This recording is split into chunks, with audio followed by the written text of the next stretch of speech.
my internet will cooperate with me. Fingers Don't crossed. leave us alone.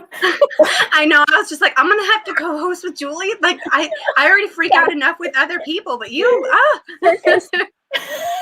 we'll just talk about cats. That will be our go-to in the event that anything happens. We're talking cats. You can do that. I can talk cats for hours. We talk in cats. It's like a secret society message. We talk in cats. That was awesome. Oh, I'll see if I can't wrangle Jack Ryan at some point. Oh my He's gosh, just snoozing on the floor. Oh, so funny. All right. Hello, everyone. We have the wonderful Julie and Lindsey with us I today. don't know how to do that. How do we? There you go. Oh, no, wrong side. It's a hot mess already. Oh gosh, yes. So, Alicia's here. Yes, I'm sorry. I was just checking YouTube and making sure that we are pushed to YouTube, which we are. So fantastic. That's half the battle there. Hello, hello. How are you? Hi, Alicia. We're so excited to be talking to Julie because we got two Alicias. Hello, Alicia. I was like, if we get a third, I'm going to be too scared. You get a third, Alicia. And I'm really excited because ever since, Julie, you shared on Facebook this was happening, we've got like 10 to 12 new members on the Facebook book club. Yeah. So very exciting. That is exciting. Yay. Hi, Christine. Hopefully they don't leave after this, after tonight. Like, they can't. The rest of our year is booked out with all of your books.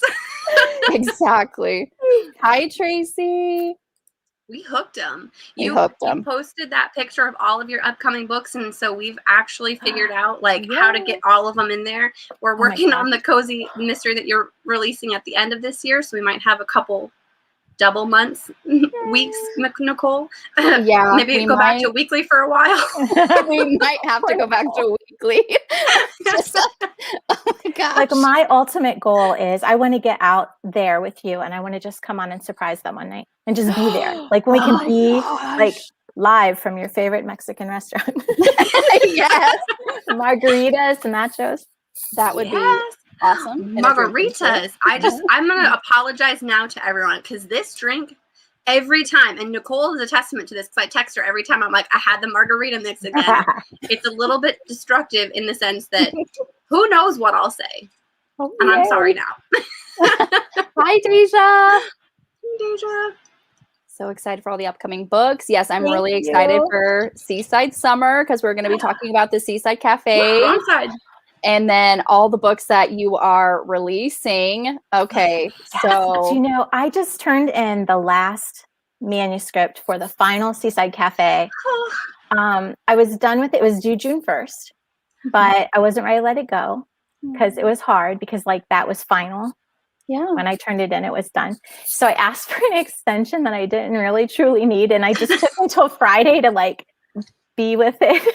And then I turned it in on the 4th, and I have 2 editors over there. One is Anna, who's fantastic. She's been with me from the beginning, and one is Jenna. And they both, I don't know if that's normal, but they both read every manuscript, and they've both already read it, and they sent it back today with notes. Yeah, and they made me cry. Awesome. And so, I was like, I think we need tissues now today. I'll just ruin my shirt. It's okay. It's fine. I cannot believe I honestly, I could read this series into forever. Give me 20, 30, 40 books in this series and I would love, I'm heartbroken. Yay.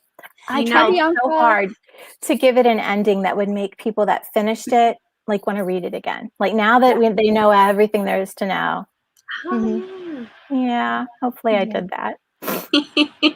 And we have Chelsea. Hi, Chelsea. I don't think I've seen your name before. Welcome if this is your first time. I don't think I've seen your name before. My memory. Well, sometimes our people, they change their names, and then we have to figure out who they are because I know that. Context clues. Yeah, I think it was it Kim that did it? She had a couple different ones, and so eventually we caught on. But I was like, "Are you someone new? Are you the same one?" I think it was Liz. Oh, maybe it was Liz. I don't know. I'm terrible. I'm terrible with names. I'm good with faces and slightly with voices because I work on a phone center. But Oh, there you go. Yeah. other than that, Okay. I mean, I'm sure there's lots of things that I want to talk about, but I'm super excited about this new indie published series that you're doing. Oh my gosh. Thank you so much. I'm so excited. You guys can blame or thank the pandemic, one of the two. Blame. We'll thank it for that. Yeah, I'm sitting there buried under all my actual really amazing deadlines thinking, what else could I do? What could I do? What if I started my own series? Yeah. So here we go. Hi, Erin. Erin, I feel like I bumped you off. Like you should be here. I know he's co-hosted so many times. He's a season regular. I know, I love it. I think you guys have a good dynamic. I enjoy it. Oh, great. Yeah. Also, I love that. So yes. September 15th. Oh, never mind. You go, Nicole. No, it's totally fine. Yes, first book is September 15th, Burden of Poof, which I'm loving all the names and the names. I love them so much. But how is it in the indie published world that you're basically responsible for everything? Right. It's so scary. I have been publishing traditionally for like 10 years. Now, granted, in the beginning, it was like really small publishers and it kind of grew a little bit. But the bottom line was I turned in the manuscript and I was all done. And I went on to the next manuscript until somebody needed edits but it was just the writing. I just worried about the story. And now all of a sudden I'm so far in under my head, over my head. I know words. I'm a writer. We're live, okay? The water. There's something in the water. We'll just blame that. There's so much to do, you guys. They're like finding a cover artist. It was super hard because I think I've done it one way for so long that when I saw how everyone else was doing it, like most people, there's so many amazing graphic designers and they just create covers and they do it their way. They have their way of doing it. But it seems so foreign to me because I've always had a publisher's art department. And for my cozies, they sketch them. And sometimes I would get to see the different versions of the sketches, sometimes not. But it was a different process. It was individually. It was drawn for my books. And the idea, the way Indie did it was just so different that I ended up going on one of those sites where you can buy images, like a stock place. Mm-hmm. And I was drawn to one artist in particular, her amazing work. And I just found a way to contact her through her website. And it was like a cold call. Would you do a cover just for me? Could I buy directly from you? Like, can we cut this middleman? And she's been great. So she's on cover 8 for me now. Oh, wow. Her name is Jessica, and I will ruin her last name. So I'm not going to try it, but she's so talented. She's in Barcelona. And I don't know. I need to go see her someday too, just to hug her. She's been doing an amazing job because these covers are just so freaking cute. So cute. And I think it was Alicia, Clyde and his bow ties. I love it. Gosh. So every time she matches it to the dress and it's so perfect. So cute. Oh my goodness. Hello, Emma Ray. Hi. And also like you have an audiobook narrator for this as well. Yeah. Okay. So you guys read romance too, right? So you might know this name, but my friend Janie Crouch, who writes military romance, she and I wrote together at Harlequin, and that's how I met her. And she kind of spun off and just started this amazing empire of fantastic books all by herself. She was the brave one up front like 2 years ago. And what did you ask me? I'm going somewhere with this. Audiobook narrator. Audiobooks. Okay. So she said her advice to me was just go all in. Because if you kind of hang on to one, it's going to be really hard to do the other because they're very different. And if you get scared and you retreat and then the whole thing flops, you're going to wonder, is it because I didn't go all in? Is it because I got scared and I didn't do this or this? And so I went all in. So from the start is right now you can pre-order a lot of ebooks, but by release day, it'll be available in ebook, in paperback. I also am printing large print and hardcovers for people that I don't know why you would want them, but if you want them, you can have them. And I called the voice actress. I looked, okay, so here's another bonus of being traditionally published. I really liked my audio actress for the Cider Shop series. Mhm. So, and the publisher always sends me copies, of everything. So I knew I liked her, and I looked her up, and then I just hit her up on her website too and said, hey, you're the voice of this series for me, and would you be willing to work with me directly? And so we got something going that way, and she'll be the voice of my new series now. That's awesome. It's just so exciting how, everything is just coming together for you. I really love that. I really love it, because when you first started the indie journey, you were given an offer to, write for another publishing house. Yeah, a big one. Yes. A big one.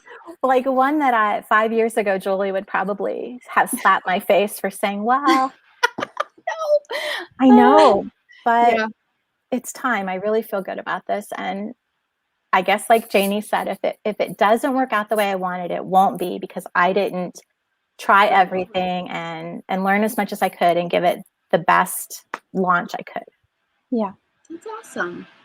And, here at Who Picked This Book Club, we will be Reading reading all of them. And of course, it's like you can pre-order the ebooks like Julie said, but I'm so ready for all the formats. Give me all the formats. I know, I'm waiting for that day. I'm like, this is gonna be an expensive day, but here we go. I need to make sure I get books to you guys. Just, oh my gosh. I'd send my limbs to you guys if I could. You've been so amazing. I cannot thank you enough. Just not your hands, Not my because hands. you need that. Right? I mean, technically you could do voice to speech, but every time I do that on my phone, it doesn't interpretate me, or it just doesn't know what I'm saying. So I've given up on that. Yeah, it does not come out right. I feel like, I don't know. It's like, that's not exactly what I said, but thanks. It usually is nothing. Like if I ask it a question, I swear, one time I asked Siri a question and it was like so simple. And she was like, I'm sorry, I don't understand you. And I got a little feisty with her. I'm like, you stupid bitch, you never understand me. And she's like, and she responded to it. She's like, I'm sorry, would you like to ask another question and try again? I was like, oh, you just went there, how dare you. Like she knew that I had like yelled at her. She could pick that up, but she couldn't answer my question. I was like, that's so mean. Oh, my mom has fights with Siri too. She'll ask Siri, something, and she'll be like, just a moment. And so she feels like Siri's talking back to her. I was like, Mom, Siri's not talking back to you. I promise. So funny. That's hilarious. But I have a question. How do you come up with all the titles? Because is that different between what you do traditionally and then now being indie? Because you're responsible, yeah? I always pitch titles for traditionally published books. It's just that in the traditional companies, I don't know who does it over there, but they always come up with better ideas. So my titles don't stick. So this time around, I lined up all of my traditionally published books, my cozies, and like looked for what's the same about them. Because honestly, after a couple of years of having my titles changed, I was just like, whatever it's called, he died, and she did. They're just going to change it anyway. So I lined them all up. This is my method. I need to like process things. So I lined them all up and I'm looking. I'm like, okay, puns are really popular, and puns about death are really popular. Or, so I went with that, and I knew that this new series takes place at a second chance shop with dresses, but also furniture and everything. But Burden of Poof started it out, and I've tried to stay on that kind of line where it has to do with a death or a crime, and then I swapped out a dress shop related word. So far they're working, and they're looking really cute with the dress shop background. So I'm loving all of them. Thank you. So cute. So with going from being so long in the traditionally published industry going to indie, what is something that you had no idea that was going to be an issue, or if anything is even an issue? I don't know. I feel like Alice in Wonderland or something, because nothing makes any sense to me, and I'm just trying to not ask why, just learn how it is, it just is. And one thing I thought was really bizarre is there's a really popular software that I had to buy. I guess I didn't have to, but I did, to format my books so that I could upload them to retailers. Okay, so there's a step I never thought about. You don't just send your Word doc to Amazon. You actually have to like do a professional thing. But it's not available for PCs. Oh. I'm from a computer like nerd family, and they're not into Apple. You know, like that's more like for show and for fun and for, you know, like, I don't know. Not so much with the programming and the classes and the professional stuff at my house. No, I feel like the apples are on their keyboard right now. Like here it's PC. So we, yeah, that was really weird that there's something out there that every single person that's indie publishing is using and it's not available. Yeah. You would think that they would want to make that available to everyone. Right. Somebody write that. You're going to sell it to everybody because we're all trying to work around it. I don't know. So that was weird, but I don't know what else. Everything else has been I've taken so many classes. It's been like getting a degree in indie publishing so that I could learn everything I don't know. And, you know, I started a year ago, like you guys said, because I knew I couldn't rush it. There was too much to learn. Yeah. It looks great so far. I mean, we're only seeing like the nice stuff on the back end over here being like, oh, look at this. You've got the book. That cover is gorgeous. Look how fun that title is. It's so much smoke and mirrors, right? I've got 3 or 4 books up. 1 is written. It's fine. It's going to be fine. I know. We don't see the fires that are burning in the background. We just see like, everything's fine. I love that meme so much. I use it at work all the time. Someone comes on and they're just like, so how's it going today? And I'm like, everything's fine, and just all on fire. It's true. Basically, hi, Arizona Liz. right How now. are you? Oh, no. 24. We have 24 wildfires going right now. It's insane.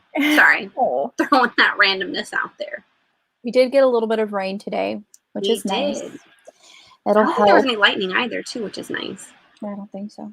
And so that helped keep temperatures cool. So we didn't break 100 degrees today, which is nice. After getting 117, 118. Yeah, it was. I took a picture of 120 in our backyard. No. It's so hot. Yeah, we don't do that in Ohio. But it's a dry heat over here. I used to hate people that told me that. And then I experienced a humid heat, and I was just like, I'll take the dry heat, please. Is it harder to write an indie published book versus traditionally published? For me, it hasn't been. So I feel like I could write a cozy anytime, anywhere. Like, I feel like those are my jam. I'm super comfortable with those. They're so much fun. I never run out of ideas. And while I'm throwing around, like, I've got like this team. Like, they don't know they're part of my team. They're each doing their own individual job. But to me, they're my people. They're my team. There is an editor out there, and her name is Barb Goffman, and she has freelanced for different publishers I've worked with. The woman has won awards for her own short stories. Wow. She's just the friend of every mystery author, and I had the chance to meet her when we were in Dallas in 2019. And when I found out she freelanced, it was like, excuse me. I love it. So she's my editor, and I feel like, how can I go wrong? You know, I'm writing the book I want to write. And then she's coming through with a really light touch because it's indie. I don't have to stick so tightly to maybe some of the things that, for example, I couldn't say lap dance in a cozy for, in New Orleans. I know that's silly, but in New Orleans, I had Lacey's mom rope her into judging a dance contest, but she couldn't get any information out of her mom. And she just sort of to herself or to her best friend says, I could be judging a lap dance for all I know. And they said, I couldn't say that. You know, it was too crude or brusque or whatever. I had to reword it and call it something else. And I don't know. So those little things I don't have to. Oh, I know. In one of my Seaside Cafe books, at the very end of the book, the killer is revealed. His family member was just so upset that his loved one was a murderer that he was going to leave town, and he just needed a break because it's a tight community. Mm-hmm. And my main character said, you know, I couldn't really blame him. If my whatever was a lunatic, I'd probably want to leave town for a little while too. And I had to change the word lunatic so as not to offend murderers, I guess. So to me, Murderers. But it Just takes offensive. specific certain words. Interesting. I didn't worry even about know that anymore. Yeah, but they are very, very careful. And so I might get flack and I might not, but I don't have that anymore. I was like, I know you can't tell us this, but hopefully they bang it out in book 1. I know. I mean, you can tell us, we can have the exclusive here.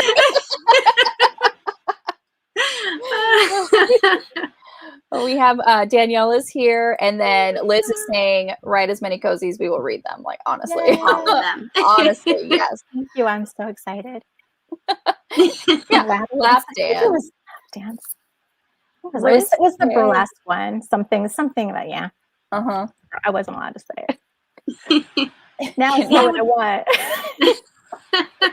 Now I just got to write in a lap dance just for the heck of it. Yeah, we love cozies here too. So you're in the right spot.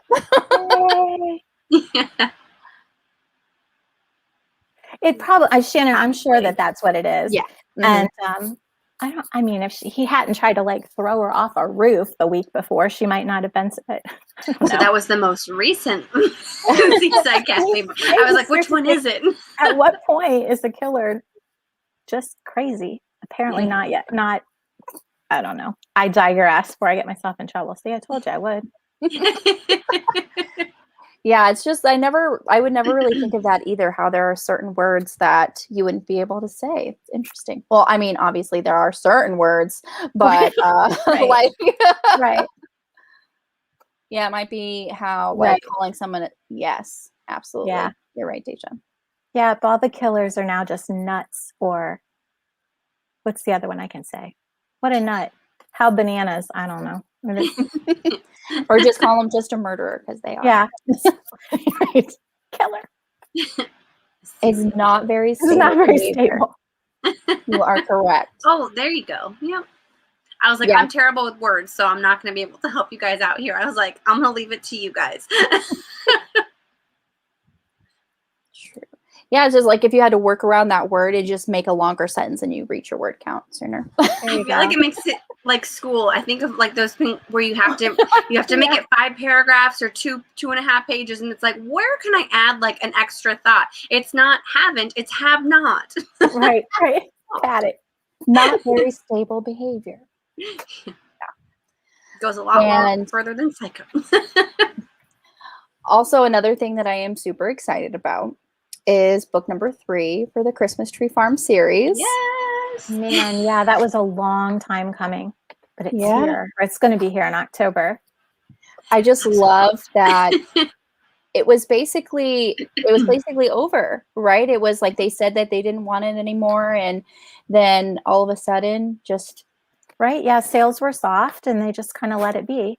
And it worked out. The Seaside Cafe was just beginning, and right after I started that, the cider shops began, and Harlequin started taking more of my books. So it was okay. I was in a mindset where, there was nothing I could do about it, and it was just going to be fine. And then that same trip to Dallas, the publisher said that the readers had spoken and there would be more. I love that. Yay. Where are we at with the Kitty Couture ones? Do we have an update on that one? Oh, I have. We have to bring that. We have to bring the hashtag back. Need more Kitty Couture. I don't know that series ever did well when it was new. For whatever reason, it just didn't. So it's one of my favorites.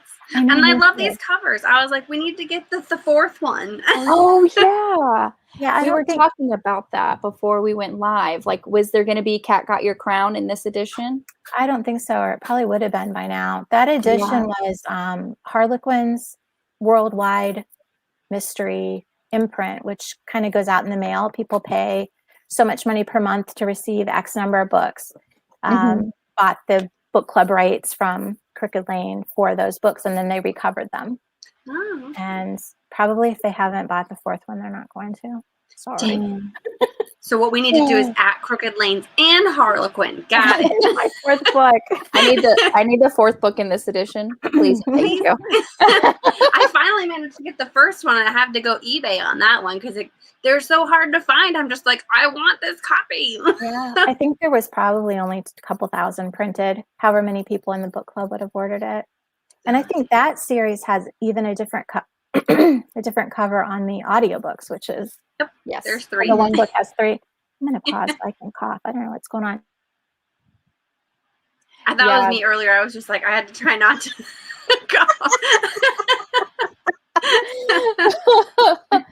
Yeah, it's like the audio. I really like the audiobook covers too, though. I think they're super cute. They Like are. in the minimalist kind of way. Yeah.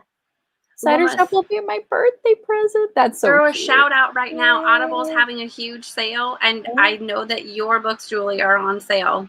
Well, all of them. Because That's everything in my fantastic. wish list was on sale. See? That's another reason why I went, made sure that the new series would come out in audio, because the more back up to you guys. You started having me on all the time and talking to me, and you're like the first readers that did that. And yeah. And so you made me less afraid, because I was afraid of readers, because I didn't want to make anyone mad. Like, I didn't want to say anything wrong or rub any, I don't know. And I'm awkward and weird and introverted anyway.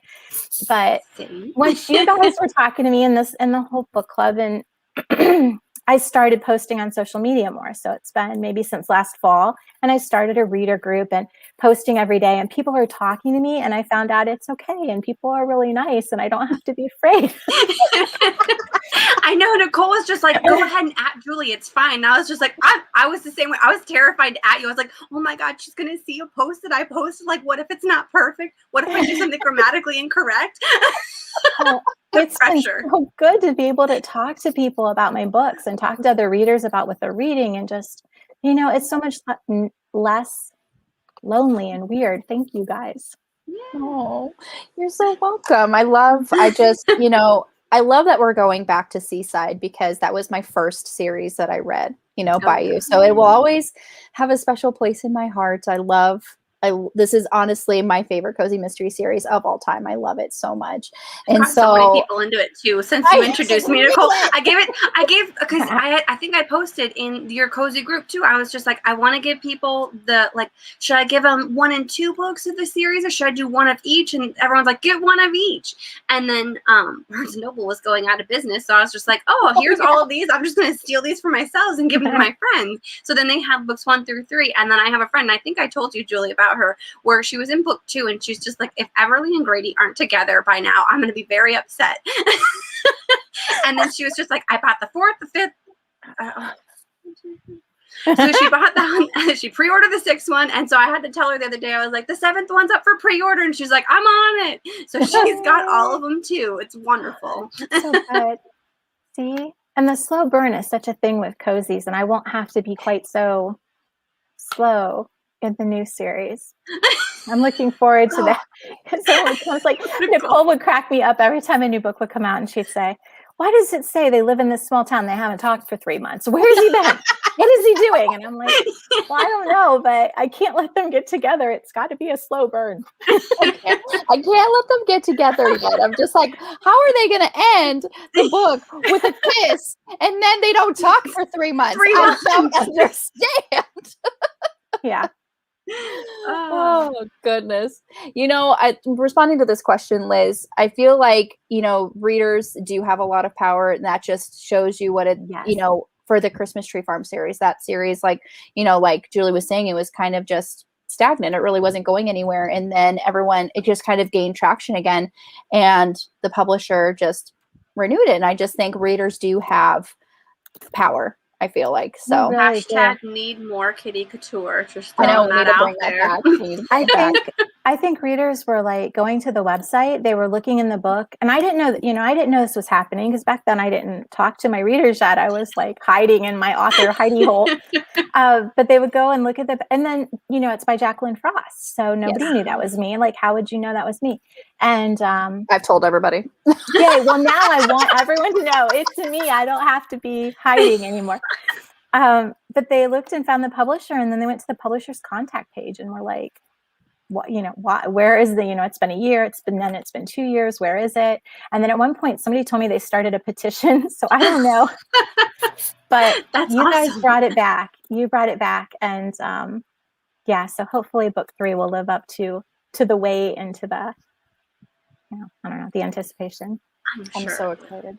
Oh, Bianca wants to know, I want to hear the story about how you got on the lives and were you nervous?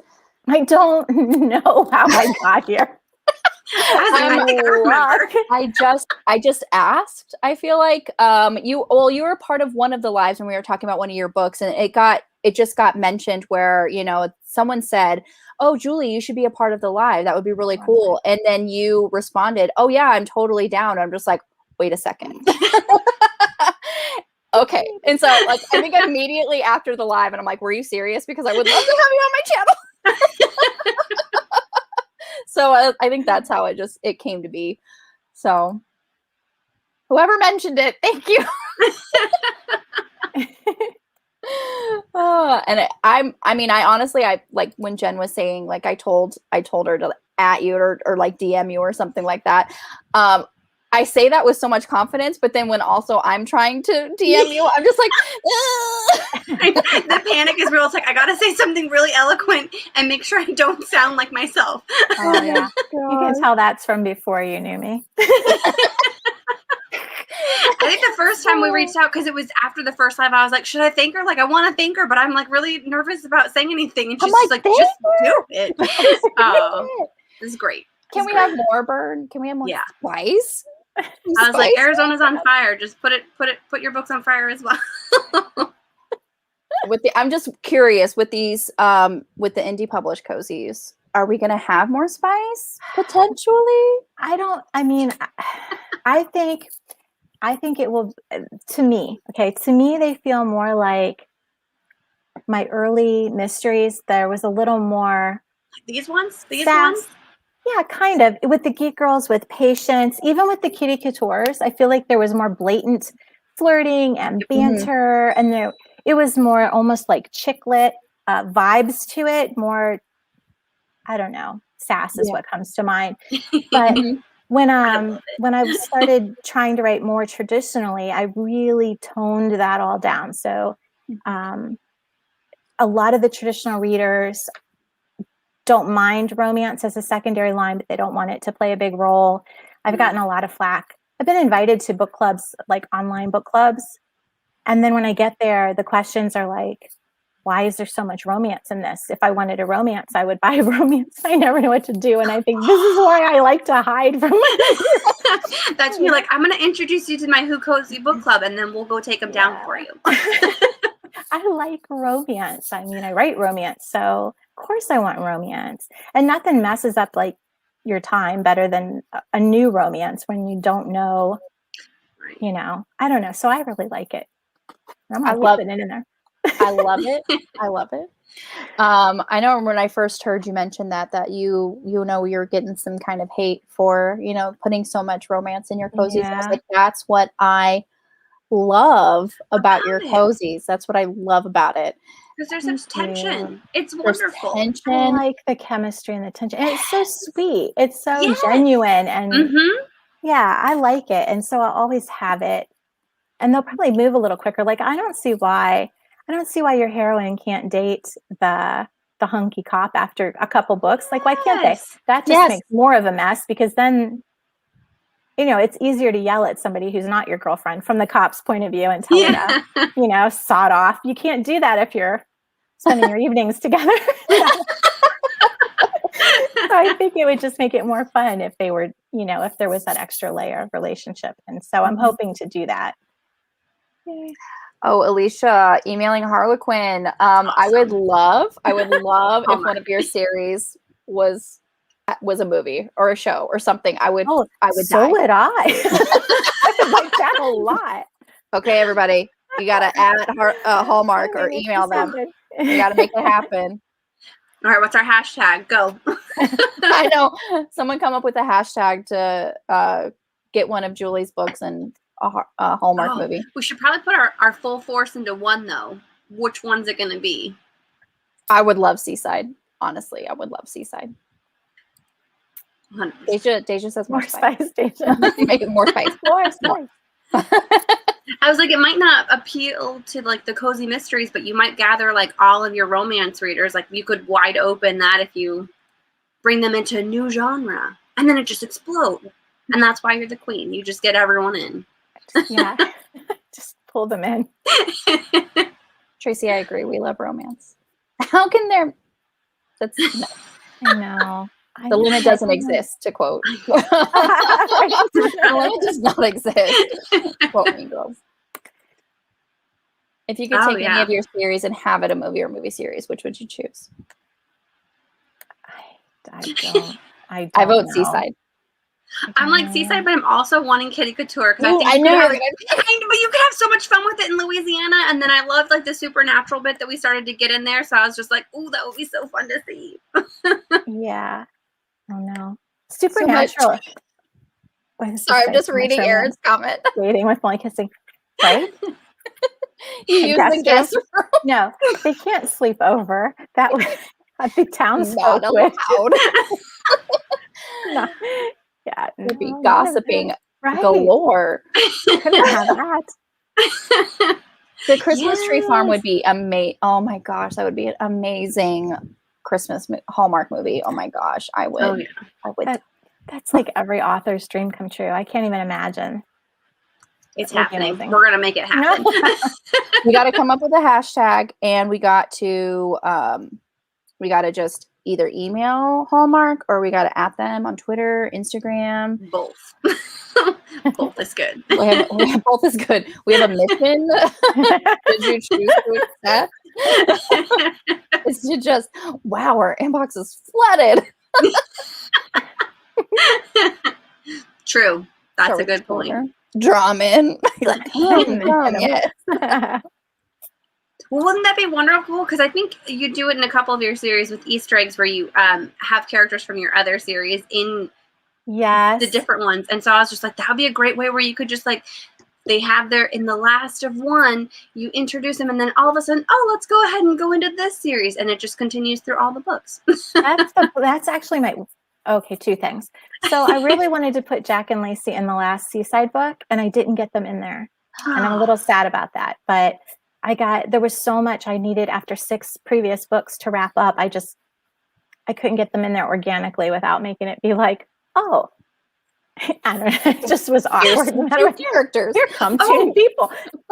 Nicole, I don't know if you mentioned this to Julie. Julie, we think you should create a Patreon where you can write these little extra scenes and then we just pay you for it. I know you've got a lot of stuff that you write, but you could have like a little scene. So, if, the gap in between what actually happens on page, like, I don't know if it's in your contract that you can't write a little short novella.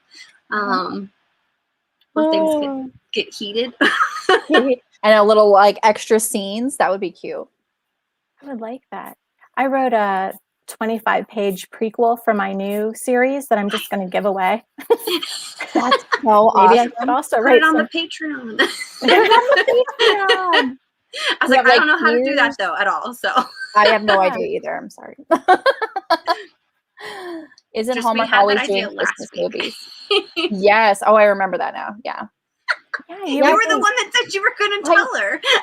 You know my memory. I was like, I remember as soon as you said it, I was like, oh yeah, we did talk about the Patreon. I can't. Yeah, Twitter brigade. Onward.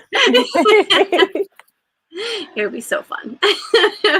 Yeah, I feel like the Christmas Tree Farm series would actually be amazing. Yes, do it for the Patreon. You could even do the cider shop ones because those ones are holiday, like leading into the holidays. Mm-hmm. Yeah, that first book was supposed to be like I had it all set in spring to introduce the tree farm. Like it's an orchard, so I had it set in the spring, and then Kensington couldn't get it in on the calendar until October or something, and so. So we like kind of ripped it apart and made it a holiday one so that because people buying books around the holidays don't want to read about springtime. It's Christmas. True. It's Christmas. True. We won it. Oh, that's interesting. You pulled it up. Yeah, you had to kind of do like a editing and rewrite. Yeah, the calendar. See, there's a big difference too between Indian and traditional. You get set on the calendar, and sometimes that changes everything. Yeah. If you if you want to lead with your best foot. So Mhm. I rewrote it. Most of it. That's true. I'm Yeah, so if anyone- excited. Sorry, go ahead. No, it's fine. I just wanted to remind everybody that if you have any questions for Julie, you have to put them in the comments so we can pull it up. But Yeah, it's not just us. I don't have very many questions. I'll start talking about cats, guys. I will start talking about cats. You're like, please, somebody ask a question. Nicole, you're like, I'm on it. I've got questions. I didn't do the icebreaker game this time because last time we tried to start it, just everyone was asking questions from the get-go. So I was like, all right, we'll just let it go. That was awesome, though. Fall apples, it works. It does work. It it's everything in its time, right? I wonder how the original would have played out. Oh yeah, like how was it different? Yeah, Bianca, no cats. How dare you? No cats. It was just spring. Everything was spring. Everything was summer. There was no, I think the Winter Festival or something played a big role, and I don't know. I just had to it doesn't sound like a big deal when I'm saying it now. It's just a different season, but it meant combing the 300 pages for any indication of what it looked like outside or what music was playing or what people were wearing. That's true. So, but yeah. And so with indie publishing, you set it to release when you want it to release. Huzzah. My dad hasn't come in to levitate Jack Ryan. I can text him and be like, they're asking for Jack Ryan. Because he is laying like a sleeping child on the bottom of the floor. He's just way out of reach. You won't be able to get him. I don't know how much time you actually have to read, Julie, because you're literally so busy. Has there been any books you've read this year that you've loved? Deja, you read my mind because I have questions, and that's legitimately my first one. So there are, hang on a second. I'm changing my tabs. It didn't lose you, did it? I don't know anything about No, you're good. what I'm doing. Still You still see me? Yeah. So I'm going to my Goodreads because I log all my stuff there. But I have been on it started during the pandemic. I think I just needed a break from the heavy stuff. And I started reading rom-coms and I became completely, thoroughly addicted to romantic comedy. So just to name some, the Happily Ever After playlist, which was part of the Friend Zone books. That was book 2. Book 1 was really good too. I love those. And I just discovered the Penny Reed books, the beard books. Yes. Oh my gosh. Freaking love her. And along those lines, let's see. Oh, the bromance books, the book club. I love those. If they can make me laugh, I'm thrilled. It's like, I think you read The A Rogue of One's Own, because I saw that and I was like, I have this on my list for forever. A Rogue of One's Own. Oh yeah, I did read that one. By Evie Dunmore. Yeah. Yeah, and it's book 2, and I didn't even realize that. Like, oh no. The first one is just as good, by the way. I need to go back and get that. Yeah. Like, these are all, I bet you, I read Mexican Gothic, but out of that, aside from that, I think everything's been rom-com for like at least a year. And they've all been great. If an author makes me laugh, I'm like dedicated. I want to read every single thing that they wrote. Oh, yeah. So I'm reading Angie Hockman's. Okay, here's something interesting. I'm reading Shipped by Angie Hockman. Do you guys know that one? Shipped. I was like, we go with Goodreads. We're like, I was like, let me write it down. I just started it today on audiobooks. I'm still in chapter 1, but I can tell already that I like the voice and the vibe, and like this is something I'll probably just have on all the time when I'm cleaning and driving, and so because I want it all. But Angie, I met when in 2019. Okay, so the Romance Writers of America have a conference every year, and it was going to be in New York City that year, and that's really huge because they have they did pre-pandemic, they have huge parties and all the publishers are there. So instead of having to ship onesie, twosie editors and select who goes and whatever, it was in New York. So everyone was there. You could meet all your people. I got to go and see Kensington and walk through it. And it was just great. And I'd never been in New York, and it was amazing. And I canceled it because my house, we were building a house, and the house was getting finished and we were going to move in the same weekend as this conference. And so I'm like, okay, I'll cancel. So I got to be responsible. I can't go to New York. I got to move into my new house. Like super big problems I've got. That sounds really stupid. But anyway, I was bummed not to see my friends. And then I found out that I was a finalist for some kind of Reader's Choice Award for my Harlequin. And they were giving the awards at the conference at a dinner, like a dress up thing. So I was like, oh, well, now I kind of wonder if I should go. And I couldn't decide. And then I got another call. And it was like by the end of the week, I was double finalist in 2 different romance awards and a finalist for a 3rd award. And I was like, I've got to go to New York. So I was like so excited, right? I got to go. Sorry, you're going to have to move without me. And I called the hotel and it was full. So I couldn't have a room. So then I started shamelessly. And this, you would think this would be hard for me because I am really, honestly, I truly am shy. But I was up for romance awards and I was new at writing romance. And so I was like, I'm getting to New York if I got to, I'm going to figure this out.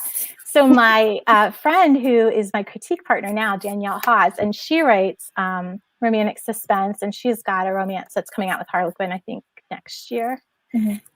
She said, well, I have a room and I have a roommate. It was Angie Hockman. She was like, if you wouldn't mind sleeping on the pull-out like chair or whatever it was, you could room with us. And I did. I crashed their week, and I'm so sorry about that, but it was so much fun.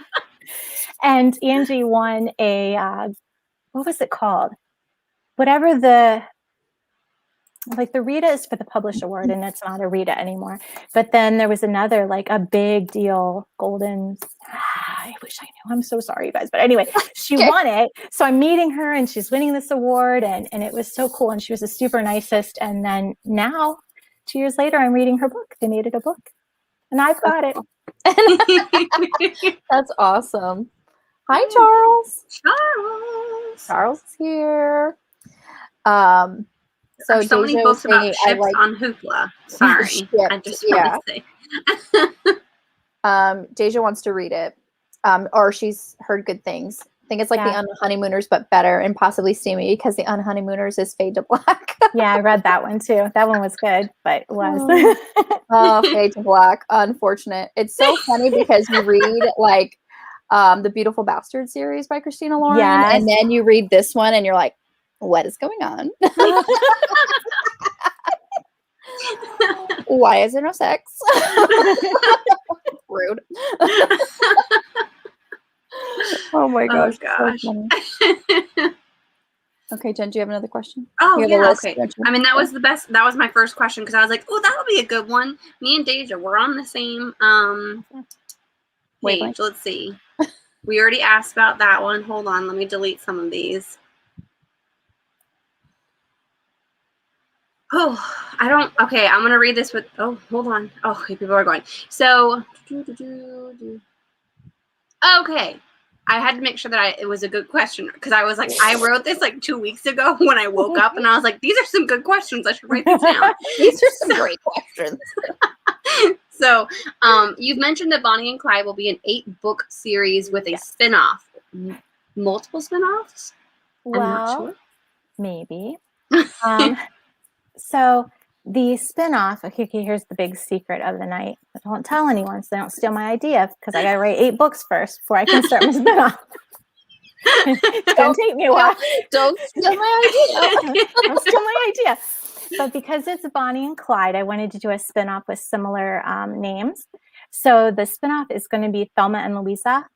Because I can't just go Thelma and Louise because copyright. But Bonnie and Clyde were real people, so I didn't have to worry about that. But Thelma is going to be one of those crazy looking Polish chickens. Can I say that they're crazy looking? You know what that is? Yes. I think of the ones that got the crazy little foot feathers. Yes. Sorry. Yes. And Louisa is going to be someone who starts out in the town, maybe gets accused of murder or something so that she can come to the forefront toward the end of this series and readers can get to know her. And she's going to be a breeder of these Polish chickens. And she's going to be trying to start an egg enterprise, because you do when you've got these eggs with all these chickens. And then I'll just move her to like across the lake or something and just start over. That's awesome. And then the other thing I really want to do is I have several things that go on in this town. Bliss, Georgia is where Bonnie and Clyde are.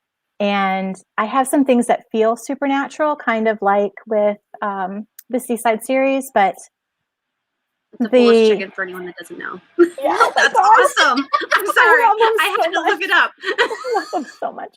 Sorry, go ahead. So I told my artist, I'm like, you've got to put this crazy looking chicken on there. And I sent pictures so that the chicken could go on my cover for book 5. Cause I'm like, make sure it's cute and you like draw on it because you might have to draw 6 of them. 6 more. And she did, she nailed it. Good. And Clyde got a little, for his, instead of a bow tie, he's got like one of those kerchiefs, like a red and white checkered kerchief. So cute. So this is the one I was thinking of. They got like the crazy feather feet. Oh, they have like the I don't know. furry feet. I was like, Sorry. it's not fur, but it's feathers. I'm like, they're furry feet. Sorry, I had to, because I was like, is it that one? And I was like, it's not, but yours is better. Oh, the Go ahead. hair, Sorry. the hair, the feathers. But so I've left some threads that are kind of possibly supernaturalish. Ooh, yes. But I leave them up in the air because my readers have been divided, and I've asked them a ton in the last year. And the people either, yes, they really like it, or no, they don't read paranormal. Mm-hmm. So anytime I introduce a thread that could be paranormal, I try to leave it so that the heroine, the person whose point of view you're getting, is not necessarily a believer. And then the reader can decide for themselves, is she wrong? Is she, are you delighted that there are these things going on in town? Or is it just funny because people are silly and superstitious? But either way, no one's going to write my books off because they don't like that paranormal element. Mm-hmm. Okay. So, but because of that, I want to bring in Willow. You remember Willow from the Kitty Couture's? The cookies. Sorry. Yeah. Go ahead. Yeah, that's exactly what I'm thinking. Well, she could be a friend, who's visiting one of these ones that are a little odd, and just give readers a chance to get to know her if they didn't read the Kitty Couture's. And then I can finally write that magical cookie shop that I've been wanting to write in the French Quarter. And then Lacey and Jack can be secondary characters. And yes, I would love that. That just kind of ties into Charles's question. Are there any other subgenres you want to write? Paranormal being one of them. If there's any other subgenres or complete other genres that you would like to write. I don't know. I got into writing to write YA, so I kind of wish someday it would come around that I could write YA. Imagine. But or rom-com. I read so much rom-com, it makes me kind of want to write rom-com, but I feel like you really could. I mean, you've got that great banter already there, and you have great chemistry between. Oh my gosh, this margarita is kicking in, guys. The great chemistry between the characters. I think it's just like one next step. But yeah, I would totally read any rom-com that you write. I don't know.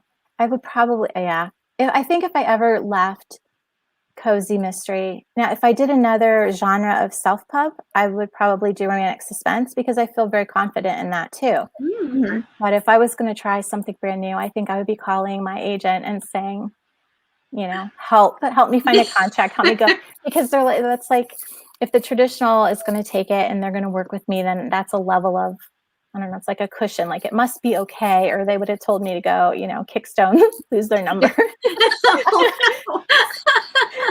So Chase was like, just write a simple 3-book witchy cozy series and I'll be happy. I kind of want to. And then there's this new, I don't know if you guys know about this, but Amazon has started this new program called Vella. You guys heard of this? Is it called Vella? Amazon Vella?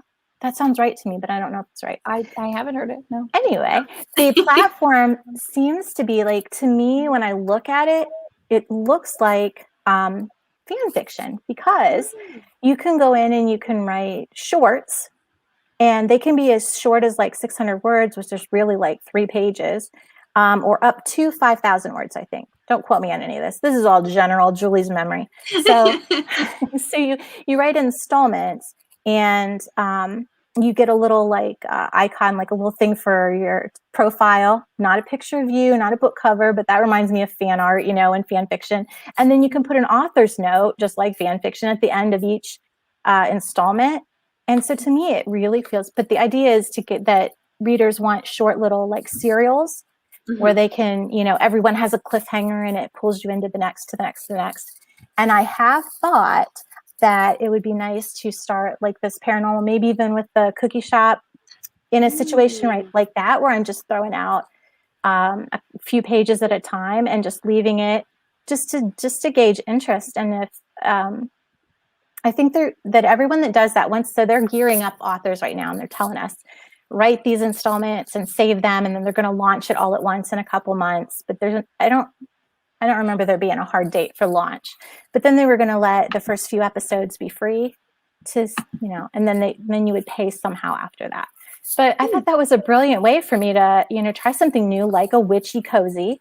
And if no one buys it, it's not like I wrote 80,000 words. I had fun writing a few installments, and if no one likes it, I still got to write it, and that's no big deal. But if they did, the proof would be there that people want more, and then right. Go hardcore. Yeah, we have lots of paranormal lovers, especially in the chat. So yay. I'm down for the witchy paranormal cozy. Heather's asking, do you have plans to indie publish romances along the line of your Harlequin Intrigue novels? I think you said yes. Right? I want to. I have an idea for a series that's very similar, but could go on and past 4 or 6 books. And I was really on the fence when I started this because, like I said, my friend Jamie, who is writing romantic suspense, wrote it with me at Harlequin, and then she branched off, and she's killing it. I could have gone either way. And I didn't know which way to go, but I had been writing cozies longer, and I just kind of leaned toward the way that I felt more secure, but I had ideas that I wanted to write on both sides. So maybe I'll get to write. I want to do, did you guys watch that show on Netflix called Outer Banks? Did you guys watch that? Not yet. No, I haven't watched it yet. I put it in my queue because you told us about it last time, and I was hoping it wasn't going to come up. I told you, and we didn't do our homework. I know. I felt so guilty. I was just like, oh, shoot, I haven't watched this. I'm terrible. I knew this was going to come up. I knew it. Lucifer came up. Okay, I'm sorry. Now, see, you told me to watch that, and I haven't gotten to it yet because we're even then. I discovered Grey's Anatomy, and it's derailed my life. I never watched that. I've never watched it, and then I found it, and now I watch it. Oh, Charles likes Outer Banks. See, it was so good. The vibe, everything about it was really good. I know the area a ton. We go there. We've gone there every year, like for vacation forever. My Seaside series is set in the Outer Banks, but the Outer Banks series on Netflix was more, actually, I think it was filmed in South Carolina. It wasn't even filmed in the Outer Banks, but that's not the point. The point is, it's the small seaside town. It's, the people that live there that are, I don't know, the fishermen, the tourists, the people that live there versus the people that sweep in the summer with their zillion dollars and they throw these parties and there's a real division. But I thought it would be really cool to kind of do what I do with Harlequin and have men that were former military coming home and, they don't necessarily fit in or they can't find what job they're going to do as a civilian, but they want to protect people. Like that's what they do. Why couldn't they have a bodyguard kind of situation where they just work these Richie parties or, as needed as people come into town? And then, of course, someone's in danger. Sex. Yes. Nicole's like, I'm on it. Beach military then. So, like surfer, they can surf in the, in the off hours. I just think it's hot. And I feel like if it's indie published and you don't have to write within the lines of the Harlequin Intrigue. Yeah. There could be some on page. Yes. I was like, I don't know if I can do that. I was like, my hand doesn't work. Doing, Jack? Margaritas. Horizontal tango, if you will. So Charles bouncy hugs, right? Bouncy hugs. Oh, Charles is asking, do you think Harlequin will do more male, female titles in their lines? I heard that Roan perishes the first male, which is crazy. Yeah, I do. I think that they're working on that. And I think that Harlequin, they're the only person I write romance for. So I can only speak about them as far as romance. But I feel like they really try to give readers what they want and to be there for whatever is in demand. Like they want to be your go-to place to get your romance, period. If you read romance, Harlequin wants to have a book that you want to read that's romance. So I do see them adjusting and hustling and just they get out there and poll their readers. I think at one time someone said that they actually pay people to stand around at the Walmart, where the section is for Hallmark. Harlequin. Sorry. And they just stand there. And then when you reach for a Harlequin, they say, would you mind if I ask you about Harlequin? Why did you pick up this book? Why do you like it the best? What could we do better? And they do that. They spend whole years just getting information on how to do a better job. So kudos to Harlequin from my standpoint. So I hope, Charles, that they do get what you're looking for as fast as possible. And I think they're probably working on it. So we got some Outer Bank fans. Newest season. You got Charles on Grey's Anatomy too, and he's hard to please because Sarah J. Maas let him down. That's the only thing I know. That's the only thing. I don't know how I hear that it's still on. It's in season 18 or something, but I never started. And now that I've started, and it's terrible, but it's also great. They're 40 minutes long, and there's 20 some in a season, and there's a zillion seasons. So I feel a little panicked. How am I ever going to get caught up? There's so many. There's hundreds. I did that with Supernatural. I discovered it.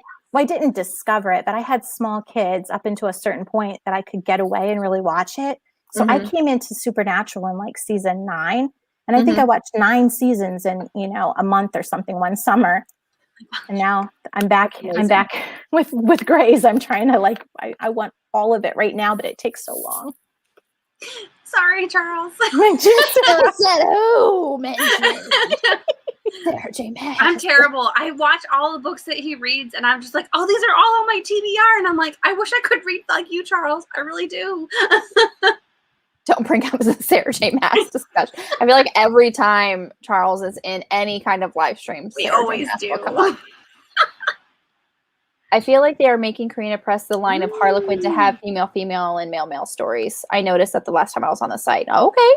They're having their own press I can see that. They just, I don't want to say just, I don't know how long it's been out, but Karina has a line that's just dedicated to that. I think it's called Karina Adores. So there's a whole line where they're just telling you, hey, if you write that, we want it. Nice. So that's probably why, but it's amazing. Yeah. I haven't read any Harlequin romances since high school. We're talking 80s. You were my Harlequin gateway. I love that. The gateway drug. Honestly, it's usually the cozies, though. Yay, Heather, thank you. Honestly, same. The first Harlequin line that I had read from was the Nocturne line. Oh, and yeah. It was, I think it was Lord of the Vampires by Gina Showalter. And Nalini Singh also wrote a Nocturne story for that series. And then I wrote a werewolf shifter series from the Nocturne line. And then it didn't really click for me how it's just why does it have Nocturne? Why is this designation on there? And then, yeah, I saw that you wrote for Harlequin Intrigue. I was okay, there's a thing here. There's a thing. So I started heavily reading Harlequin Intrigue. I do love how they kill characters in Grey. So I hate it, but I love it because I used to watch it, but I stopped after a while because I was they're killing everybody. Yeah, that's the hard part, but I guess that's life. The same crew of people don't work in the same place for 18 years. Right. Yeah. I mean, after 16 seasons, I feel you have to kind of be free and let the new cast take over, because at that point you're just your old news. I also heard that Grey's had a musical episode, which I think is great.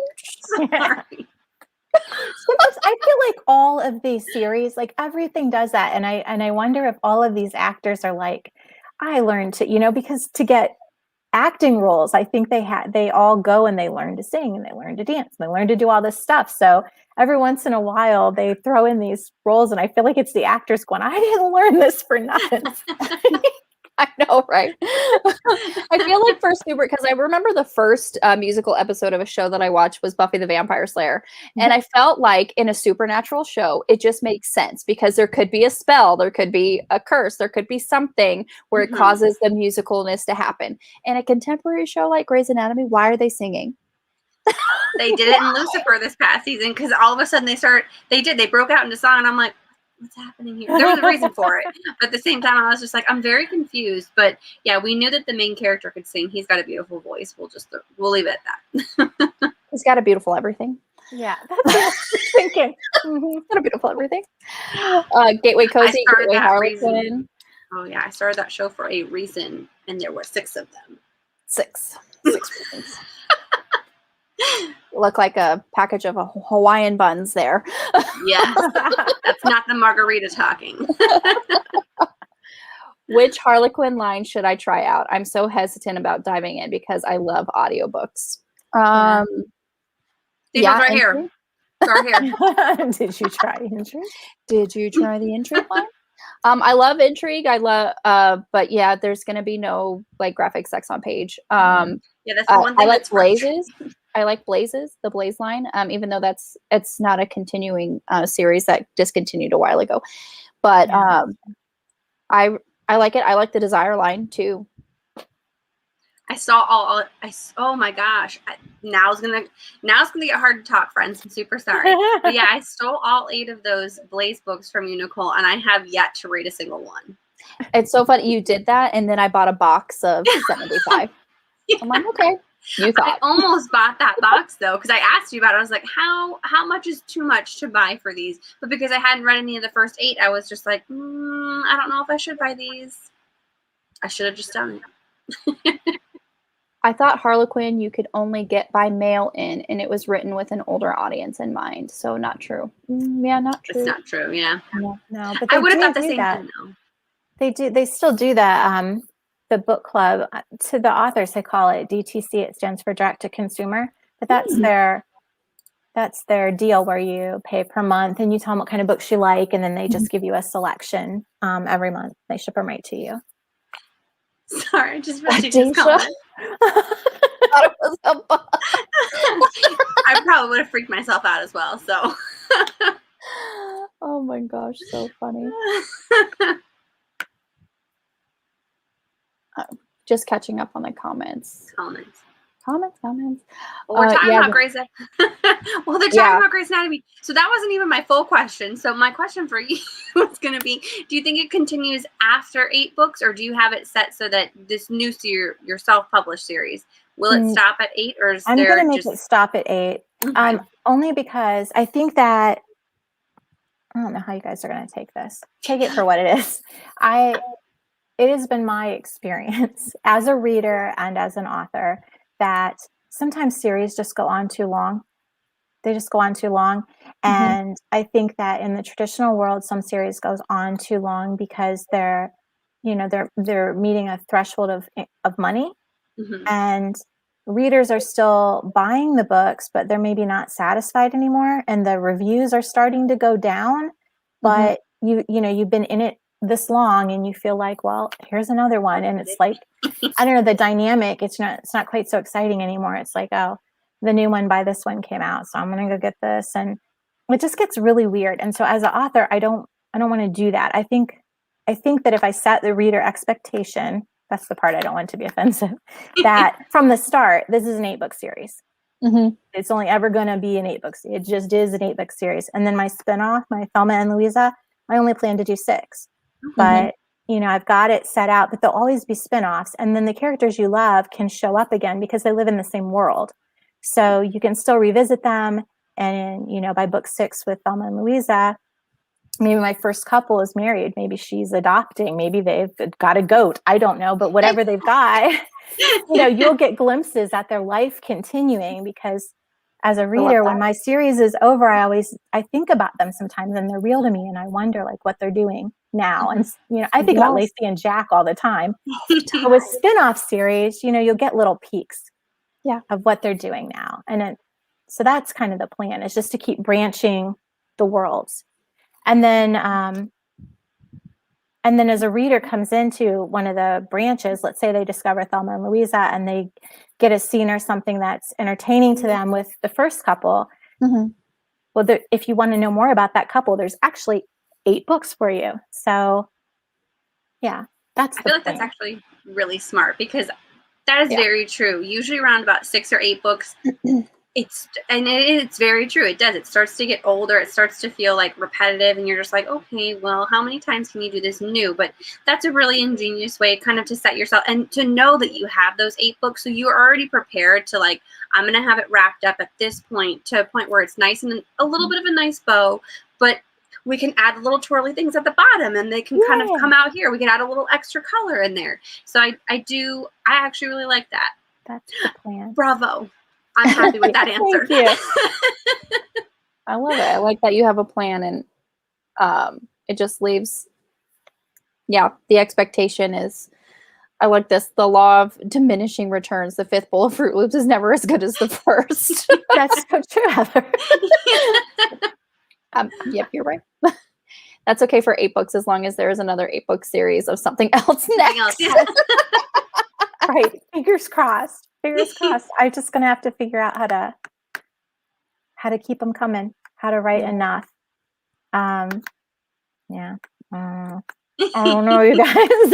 Honestly, where you come up, like the way you come up with so many ideas, and then you have these little writers retreats that you do. You go to the hotel and you just knock out 40,000 words in a weekend. I think that's just amazing.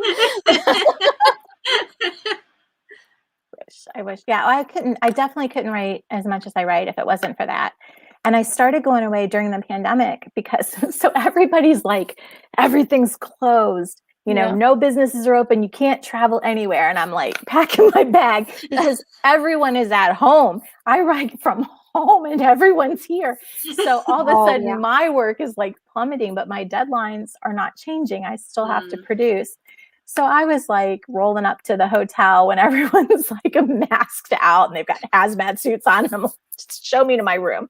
And I would take my Clorox wipes and like wipe down. I would open the door with I didn't know. It was like, I don't know. I was so scared those first few times. But once I get in there, I would bring food with me. Like I would go to a hotel that had a mini kitchen and I would bring my food. It was so crazy, but I didn't want to leave. So I'd get in my PJs and I would write. And when I realized that a good day at home is 3,000 words, but I could go on a Friday afternoon and leave on a Sunday morning with 20,000 words, I just started going, and now I go every month. And it makes, every 3 months, that's a new novel worth of words.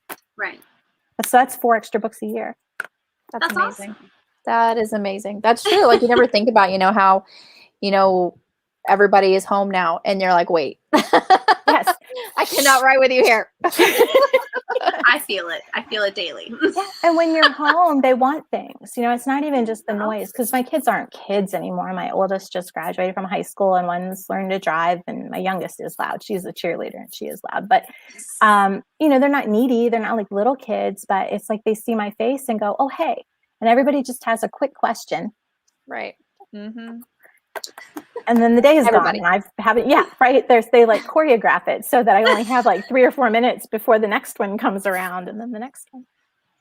And do you get to like where, like if you're interrupted, does it take you longer to get back into the groove or? Yes. Okay. So when I am writing, I feel like I'm there. Like, I feel like that is, I don't know, that's something I need to talk to my therapist about or what.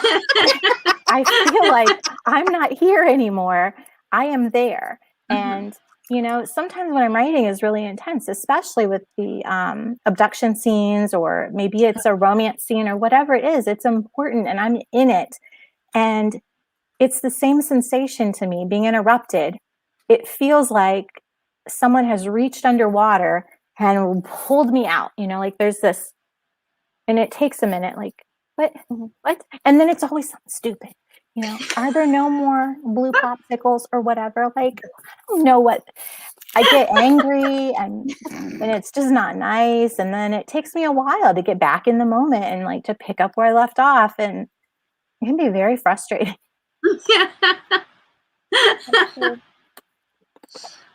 Charles, I'm answering your question. I think you'd like.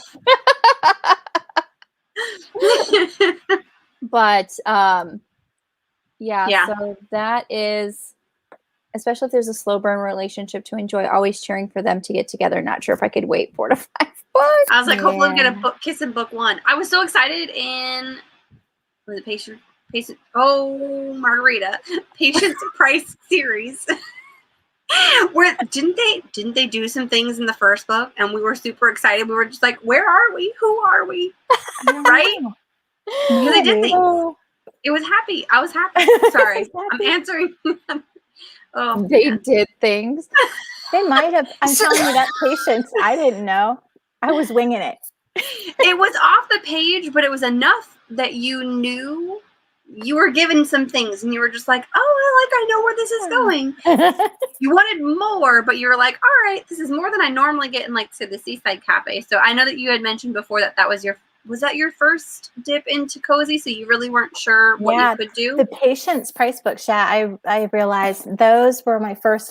I was trying to write a cozy because I realized they were really popular, and I thought, oh, I'm going to give it a try. It wasn't a cozy. Like, what on earth?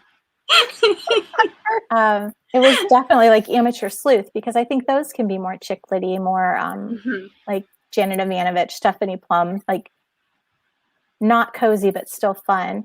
And then the same thing with Geek Girl. Geek Girl was my second chance where I was like, okay, I can't have so many drive-by shootings in my cozy mystery. So I just remember that too. You know, the pelican with the yes. Yeah. I won't say it, Deja. I was the cucumber. Laughing. Yes. I was like, they really, like, she literally touched. I didn't know. It. You can touch it if it's not attached to anyone. I don't know. On the Is page. It worse? Is it worse? Maharet, hello. How are you? Maharet, it's like 4 a.m. where you're at. Sorry, I just Googled it because I was like, I know you're in Germany. Right? Maharet's in Germany, right? I didn't make that up. I think so. I was like, hopefully, I mean, we're getting low, guys. Like, I apologize again. Blame it on the margarita. I'm doing it. I'm doing it, Shannon. Wait, what? Yeah, Deja, there was a scene in Patience Price where it's last time when we talked about it, you were like, I have to keep deleting or bleeping or doing something because I wouldn't quit saying that word. I'm not gonna say it. It was literally a detached male genitalia eggplant emoji that our heroine actually picked up and held in her hand. She wasn't sure what it was at first. It's not a woman. Right. Here I am thinking this is cozy. I was dying laughing. I'm like, okay, here we are. I love it. I remember things. Germany. Get some coffee. Oh, yes. Okay, so coming back up to this question here, I saw Maharet's name and I'm like, Maharet. Once you get a few chapters in, do you feel like the characters you write are a part of your family or circle of close friends? I definitely do. They feel very real to me. And then once I've spent a few books with them, it's like cemented. They do feel real. And I have to check myself because they are real to me, especially Lacey and Jack. I'm telling you, every time I've been in New Orleans, I've thought, I wonder what they're doing. And then I have to remember that they're figments of your imagination. You're not doing anything, Julia. Or, maybe the better question is, what are they doing? Well, I can make it up. But yeah, they're very real to me. And it's very, I don't know, it's a weird mindset, because I know it's not real, but it's real. It's real. It's fine. It's fine. Just like I think, I always constantly think of what Grady and Everly are doing at any given point. Where are they at? What's happening with them? I cried. Writing the last book for that, I cried, and I get it. It was book 7. It was time. There's only so many adventures before. And there comes a point where the reviews, especially people that don't necessarily read all cozies, they come to the point where they start saying, how many people can die in this one little town? Why hasn't the before the population? Why is the main character such a dum-dum? Why is she still like, why didn't she learn not to sleuth from all the other times that she was nearly killed? Well, if she didn't sleuth, then I wouldn't have a story for you to read. That's the whole point. Right. Yeah, so it was time, and it starts. You guys haven't read book 6 yet. It doesn't come out till August. It's so weird, the writing world, where like I've written stuff 2 years ago and you still don't know what it is. But for the final book, which will come out next March, I started with a prologue, which is like, you do not put prologues in cozies. They're not part of it. And you know what else isn't? Epilogues. I have 3 epilogues. Yay! Like, you know what? Yep. I left with a cliffhanger on Partners in Lime that comes out in August. There's a definite kind of cliffhanger, this moment of now what? And it was a big deal. It was profound. Even my editors were like, what?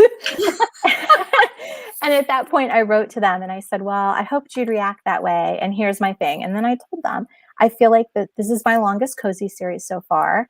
I don't know how long you as the publisher wanted to do it, but me, I'm like, I was burned when I lost Lacey and Jack too soon. Is there any way that, I could ask how many more you see coming in this series? Because that will determine how I start the next book, like what route I go. I need to know. And they were really kind. They got back to me pretty quickly. During their next meeting, they brought it up and they decided that one more book would probably be enough for this series. So the prologue for book 7 begins right exactly where book 6 ends. So it picks up immediately, same scene. Wow. And after the prologue, then we move ahead a few months and start where the book would have normally started if it wasn't the last. I know.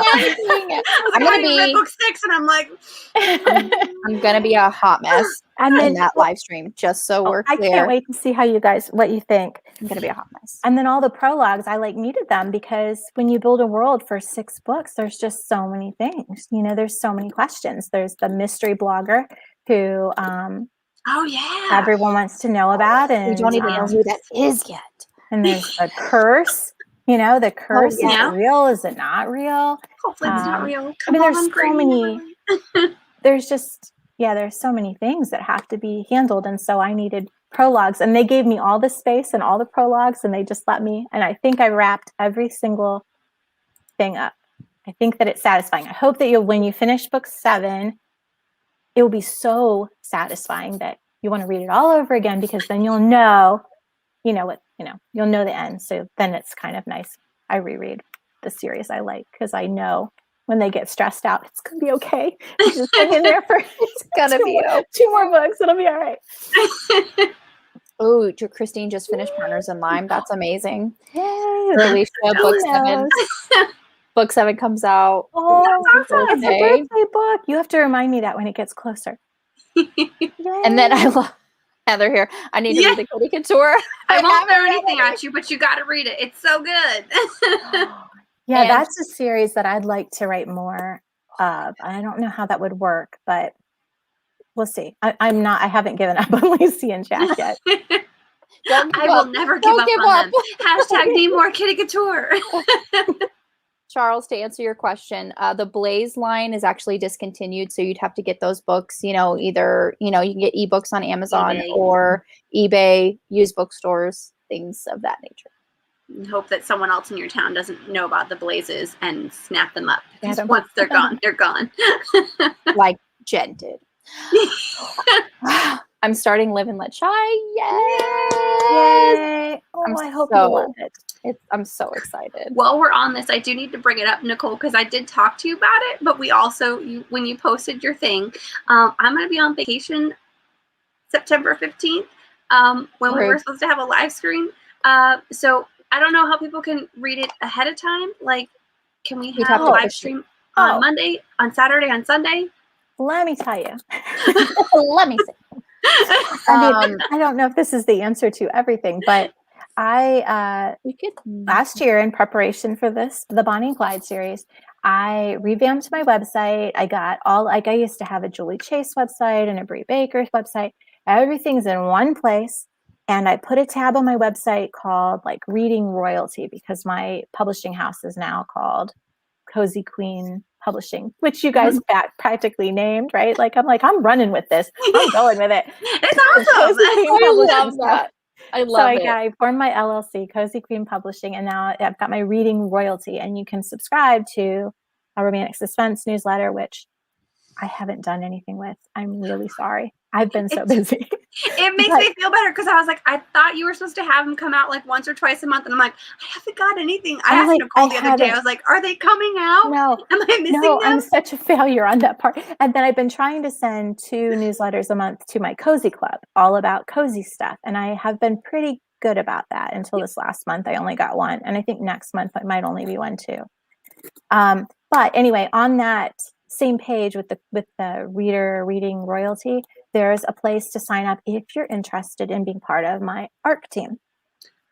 So I've been told that if you have having a lot of reviews on Amazon and having my book added to a lot of shelves on Goodreads and those kind of things can help the book get exposure and just to get off on the right foot. And so my application to the ARC team, it is kind of an application because there's a certain amount of people out there that just want free stuff because it's free and it's fun to feel like you won something. I get that. I like to win stuff.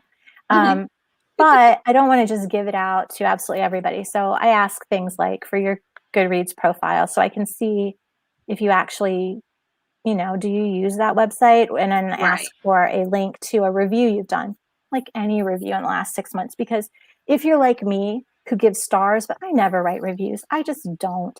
And that sucks about me because reviews are so important. But if you've never written a review before, I don't think that I'm so special that you're going to start now, So anyway, if you apply to the ARC team and you do reviews and you have a Goodreads account, and I don't have any reason to think you wouldn't give it a try and give me an honest review, I'm gonna start out with a really large ARC team and take as many people on as I can, and then for everyone and then I'm gonna remind you. I'll send emails. It comes out this week. Make sure you get on Amazon this week, and then I'm gonna have you send me a link to your review so I can see that you reviewed. And if you did, I'm gonna send a thank you note to your house and a book plate, so that you'll have one for inside your book. And then I'm going to try to keep track. Like I'm going to make a spreadsheet. If you're on the ARC team and you do what you said you would do, I want to thank you. And so after book 3, I've got like little pins or like little crown pins. But I want to keep thanking you because you're taking time to leave a review, which I just told you is not something that I do and I know better. So, anyway, yes, there could be plenty of ARCs beforehand, but I don't know if that helps like all of your book club. Maybe they don't want to. They're gonna I think they all are. They're like all eagerly going, "Come on, accept me." That's so awesome. I love how Heather did say that the website is easier to navigate now. Oh yeah, it had been so. All I did was write books. I never thought of any of the other parts until all of a sudden it was my job to be the media marketer and the marketing marketer and the everything. I don't even. You're doing fantastic so far. I know, like we talked about this earlier, it's like smoke and mirrors, but from what we can see, you're doing great. Thank you. Amazing.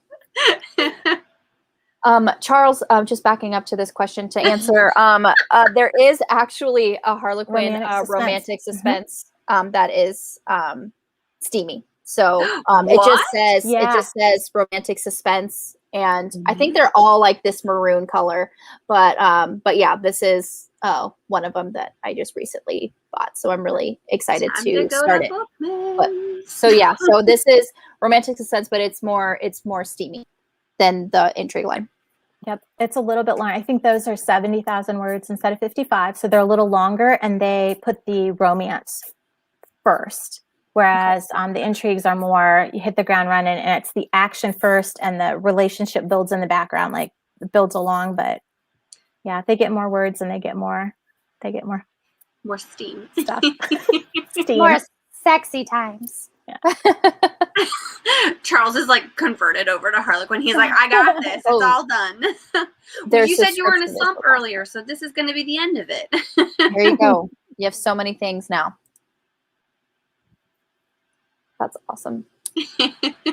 I see a comment on YouTube, but it's not coming through to StreamYard. But it's here it goes. Here we are. Heather says, "I like the action novels. Intrigues are a lot of fun. Honestly, yes. Like Julie, like you said, like you hit the ground running. You really do. It's adrenaline, and it's like it's not even a marathon. It's a sprint to the finish. It really that's how it feels like, and it's just like, and it's just it starts page 1 like she's." Almost being kidnapped. And I'm like, ah! I try to scare you. I mean, I know. They're always running in some like wooded area and they feel someone looking at them. I'm like, oh my gosh. Or they have a baby. And oh God. The baby in danger. I'm like, I'm sweating. I sweat. Writing a baby in danger goes against everything, as a mom, but it adds tension. So it does. I like the ones that you start with the killer. Like, oh my God. Okay, which one was it? I'm like blanking on it now, where they killed the mom on the beach and they were just like, don't worry, I won't hurt you, to the baby. And I was like, I don't trust you at all. Or was the mom okay at some point? And I was just like, I'm not okay right now. And then I know it was Impact Zone where he was watching the building like go up and I was just like, this guy's not okay. Like, I'm not okay. Okay. It was. Oh my gosh, I know exactly what you're talking about because I remember like when we got that point of view from the killer. I was like, oh my God, yes! It just adds a little something. Oh, Alicia, Traverse City. Okay. It's like, oh my God.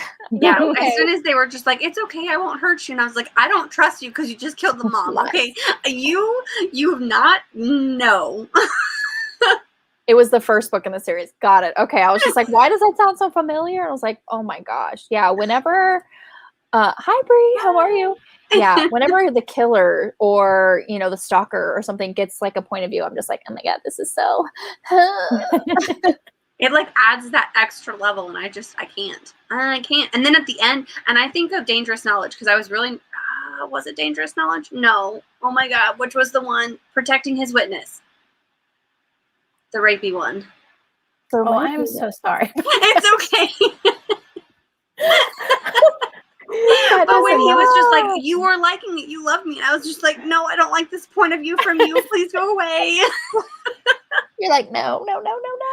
The switch for me between writing cozy mysteries and writing romantic suspense is it does a number on my psyche too, because I think of myself as this nice, wholesome Midwestern mom person. And then the next book I'm up to write is like chasing a poor pregnant lady with a bloody knife through the woods. What's wrong with me? Do Intrigue, Charles. Just know that there's no sex on the page. It's really good, but oh man. Yes, they do. Definitely. They always get my heart beating. I remember Impact Zone. I was reading it and I was just like, I can't stop reading. But I was just like, I think at one point I was shaking because I was just like, what's going to happen next? Like, I just don't know. That makes me feel so good. It's like, but that's the emotion that she's hoping to achieve. So that's great. It was the first of the year. Okay, it was a hit the ground running kind of year. Tammy Hogue. Why does that name sound familiar? I haven't read anything by that author, but I have that it sounds familiar. Chapters that have POV from the killer. They're a lot darker, definitely more disturbing. Nothing cozy about her. I feel like we see her at Bookman's all the time, or Goodreads. Oh God, Goodwill all the time. We should pick her up. Okay. Intrigue and Suspense are both fantastic. Bree is saying that you should also read Dare. That's also going away. Heads up. Yeah, they switch out their lines a lot. A lot of the ones that I came in with just a few years ago are already on now. I think it was Shannon who asked earlier if we know of anything that was replacing the Dare line, and I don't know. I don't know if they're coming out with a new line. I don't. Harlequin's really good about doing, and I don't know when the next one is, but every 6 months or so they'll do I think they call it an author summit.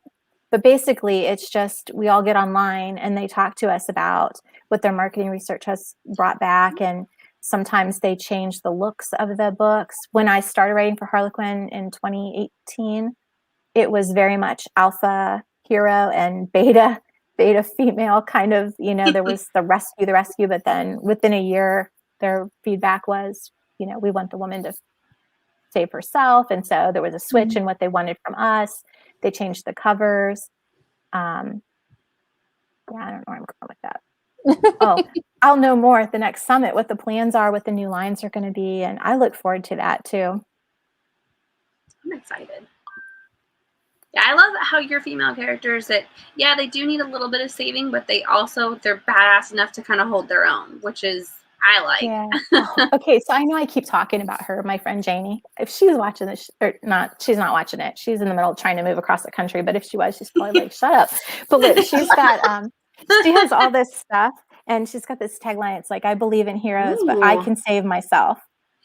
And I love it. So, yeah. I love that. Brilliant. I love that. They change their cover styling every few years too. Oh, okay. Yep. They try hard to stay on top of things.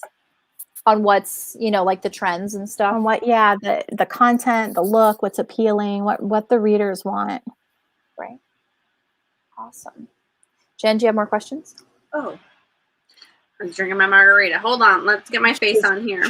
Drinking on the job here.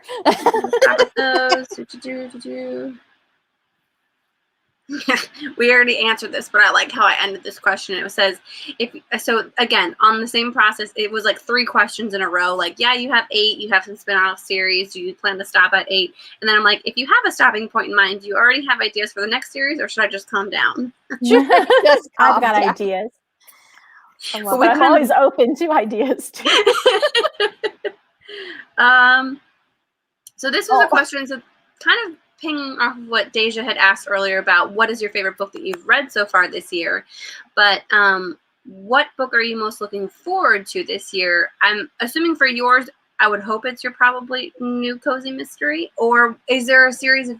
So first part of the question, is there a series book? A book? Oh gosh, Margarita, guys. Yeah. I'm so sorry. You're so much fun. Start from the beginning. Tell me again. So is there a book? I was going to say, is there a margarita that you're looking forward to? But that's there is. It's the Costco margarita mix, guys. They must put like double the amount of alcohol. Water, I promise. But so my actual question, if I can string it together, is there a book that you're looking forward to for the second half of the year that's coming out from a different author? And then what is, out of all the books that you have coming out for the last half of the year, which one are you most excited about? Well, I don't have a book that I'm looking forward to that's coming out. Okay. I have no idea what's coming out. No clue. So I go to my Libby app, which is my library app, and it just, I've got everything I listen to is romantic suspense. So I just listen to more. Sorry. Back on the alcohol. It's every time. I don't know what it is about this particular mix, but like nothing does this to me except for this particular drink. So I apologize. I just want to send like a case to your house. I know. Just drink this all the time. Here's a live stream I'm going to be on. Here's a whole bottle. Oh my god, that's so funny. No, I don't know what's coming out. So I just go to Libby and I just download all of the rom-coms. Nice. And so I never know if they're like old, like the Penny Reed Beard stuff. I was like, I want more. And here it's been over. I didn't know. It was new to me. I didn't know. So I don't know what's coming out. So I don't have one that's coming out. The ones that I'm looking Romance Book Club Book 4 comes out in July. Oh, does it? Yes. See, I didn't know. I need to buy that one. It's called Isn't It Romantic? And you can get a signed copy by the author, possibly. I don't know where. Make a note on my phone. Schuler Books. At least we know we're in the right live stream. You're welcome. That is so funny. Also, Bree, I feel like I did know this, that Katie Robert wrote for the Dare line, because I feel like you told me, but you just reminded me, so I'm going to be looking for her book. I love Charles' response. Don't play with me, Bree. Because Katie Robert, oh my gosh, I love Katie Robert so much. So it's like, when you discover a new author, like when you like recently, like you're reading their new stuff, you just realize that they have a whole backlist that you have no idea. And so you just dig a little deeper, and yeah, like she wrote for the Dare line, and I think that's awesome. Okay, Heather's asking. I love how you put that together. Thank you, Heather. Speaking of margaritas, let's just ever notice any unexpected twists in your stories when you have a glass or two of wine, or does that go against being a plotter? Well, yeah, I have an outline. I do have an outline, and I try to stick to it, and that's what helps me write really quickly, because I already know when I sit down what I want to write, and I just cross off the bullet points as I get that. But yeah, I would say that margaritas definitely impact my storylines. Sometimes they're even better. Sometimes I have to do the chapters over. Oh, No, not do them over.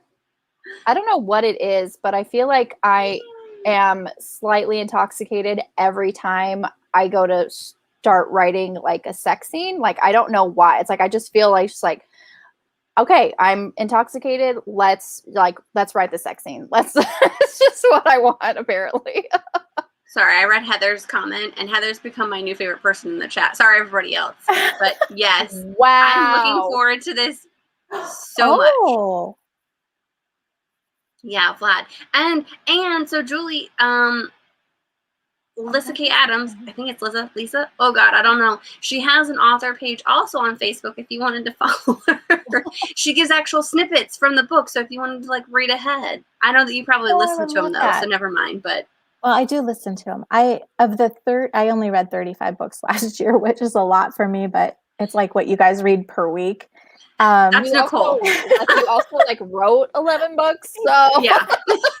You get a pass, okay? For each book that you've written, you probably get 10 audiobook credits for that. So you've had like 300 books you've read. Congratulations. Look at me. Look at me go. I knew you were going to get in trouble for that comment, Jen. I know, you literally just wow. And Deja, you do need to read Neon Gods because it's amazing. Sorry, go ahead. This may be a weird question, but are there some cozy mystery author names owned by the publishers? Oh yeah. I can only give you one example, but I'm sure that this one example isn't the only one in all of Cozy World. So that's why I say, oh yeah, for sure.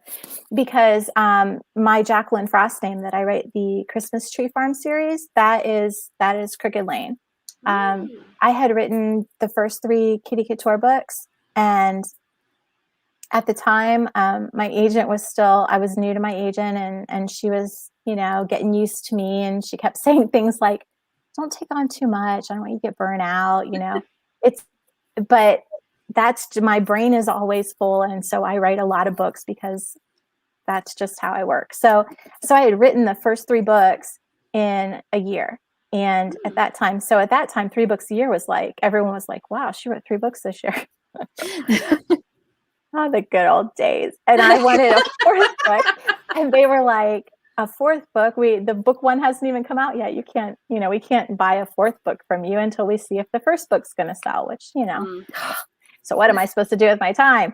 And they say, well, we had a board meeting and we thought, we think we can sell a traditional cozy series set on a Christmas tree farm up north somewhere. Do you want to take a crack at that? And I'm like, yeah. I mean, does it pay? I would like to take a crack at that. I was still getting used to the fact that someone was going to pay me to do something I love. Like, how crazy is that? I just make stuff up and I get paid for it. I used to get in so much trouble for making stuff up. Now I get paid to make stuff up. So it was really weird. And I'm like, absolutely. So because it was really their concept. So they gave me the pen name. And then the idea is that if I just ever can't go on and they really want more, Nicole can be the new Jacqueline Frost and just pick up and write the next book. What?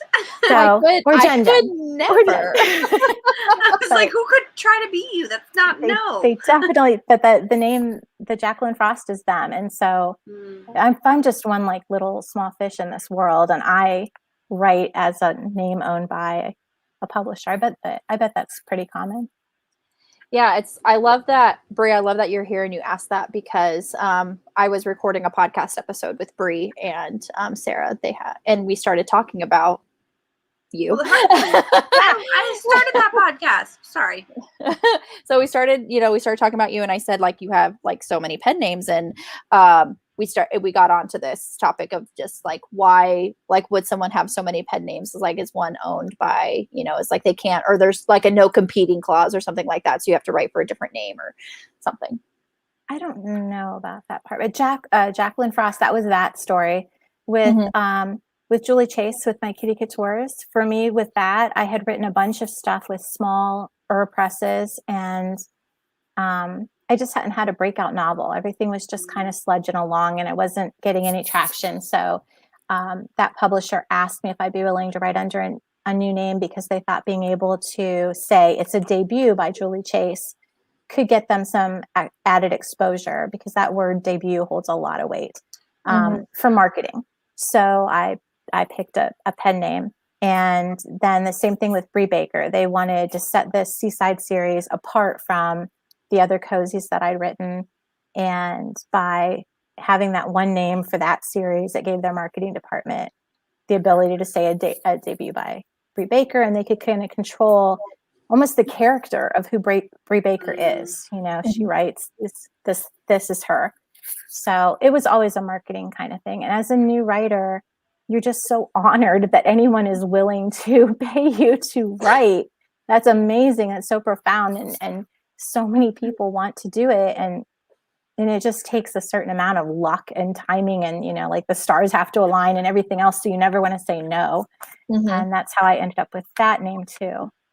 Now, moving forward, I would really, really, really like to just write as myself, because I have proven over the years I am a failure at keeping up 27 names in social media. I just write. I can't do it. There's not enough of me. So no more. With love. With love, just Julie. Please, for the love of God, just Julie. Me. Jen, do you have any more questions? No, that was it. Other than the fact that I saw that video you posted of your cat trying to break into the Amazon box with food, and it made me laugh so hard. He spent so much time, and then eventually started like trying to chew his way in. So, okay, I have to say this really fast. So Jack Ryan, every time we get food, we get the big things. It's bigger for the bulk, like the 15 pounds or whatever. We'll fill up his food bowl. It'll be completely full. And he will literally eat at the corner to try and get into the bag because he thinks that he's like starving. I'm like, buddy, you have food in your bowl. What's happening right now? So I just thought that was adorable. No, all through our house all day long, you can hear somebody's voice saying, the bowl is full. Somebody's thoughts the cat is just, if you walk near the kitchen, he tries to lead you over to his full bowl. Like, could you fill it up further? I can. One more scoop. There's one more. One kibble missing, and I saw it, so I need it to be fuller. That is so funny. Sorry, I had to go My dogs eat when I feed them, so. But do they ever, like, when you buy dog food, do they see it and they're like, ooh, mom bought dog food, let's go ahead and investigate? They'll smell it, but they'll smell it, but then we just transfer it to, we have a little like dog food container that we keep it in, so we keep it in our cupboard. It's got holes in it already. It's not going to remain fresh, buddy. See, we have a plastic thing that we pour it into, and that has an air seal thing, but then the cat just does this at the thing and it'll fall over. It'll climb on it. It is in it's in a closet, so they cannot get it. Oh, yeah, we leave our pantry open just enough. I mean, he's a prince, so we'll do whatever he wants. He's a prince. The cat owns the house. We just live here. Yeah. Right before I got cats, I would have thought I would not have understood. But if I come back to my desk, I got up and I got more water. I come back to my desk. If my cat's on my chair, I'm like, oh. Then I'll go get a chair from the dining room my desk. Sit next to the cat on my chair and adjust the keyboard and everything. I did that the other day. I sent a Snapchat to a friend because my cat sat on the chair. Jack Ryan, he sat on the chair in my office, and I was just like, "Oh, he looks so cute." And I did the same thing. I got another chair, but I sent a picture and I was like, "Look how cute my cat is!" And it was in a group chat, and they were just like, "Oh, well, you can move him." And then Like 2 people came back and they're like, it's Jen. She's either standing or in a new chair. And I was like, accurate. That is 100% accurate. They have claimed that chair. That is theirs for now. I cannot do anything. It's not mine right now. Oh my gosh.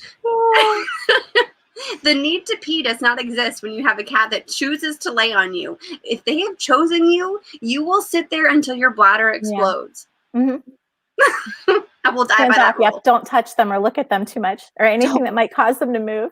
Yeah. I'm honored. I'm just honored. Breathe shallow. So. Yeah. Breathe shallow. Don't move them. Don't move them. Don't move them. No, I don't feel that way about cats. Well, you're allergic to them, okay? And you throw water at Jack Ryan when he just wants to say hi.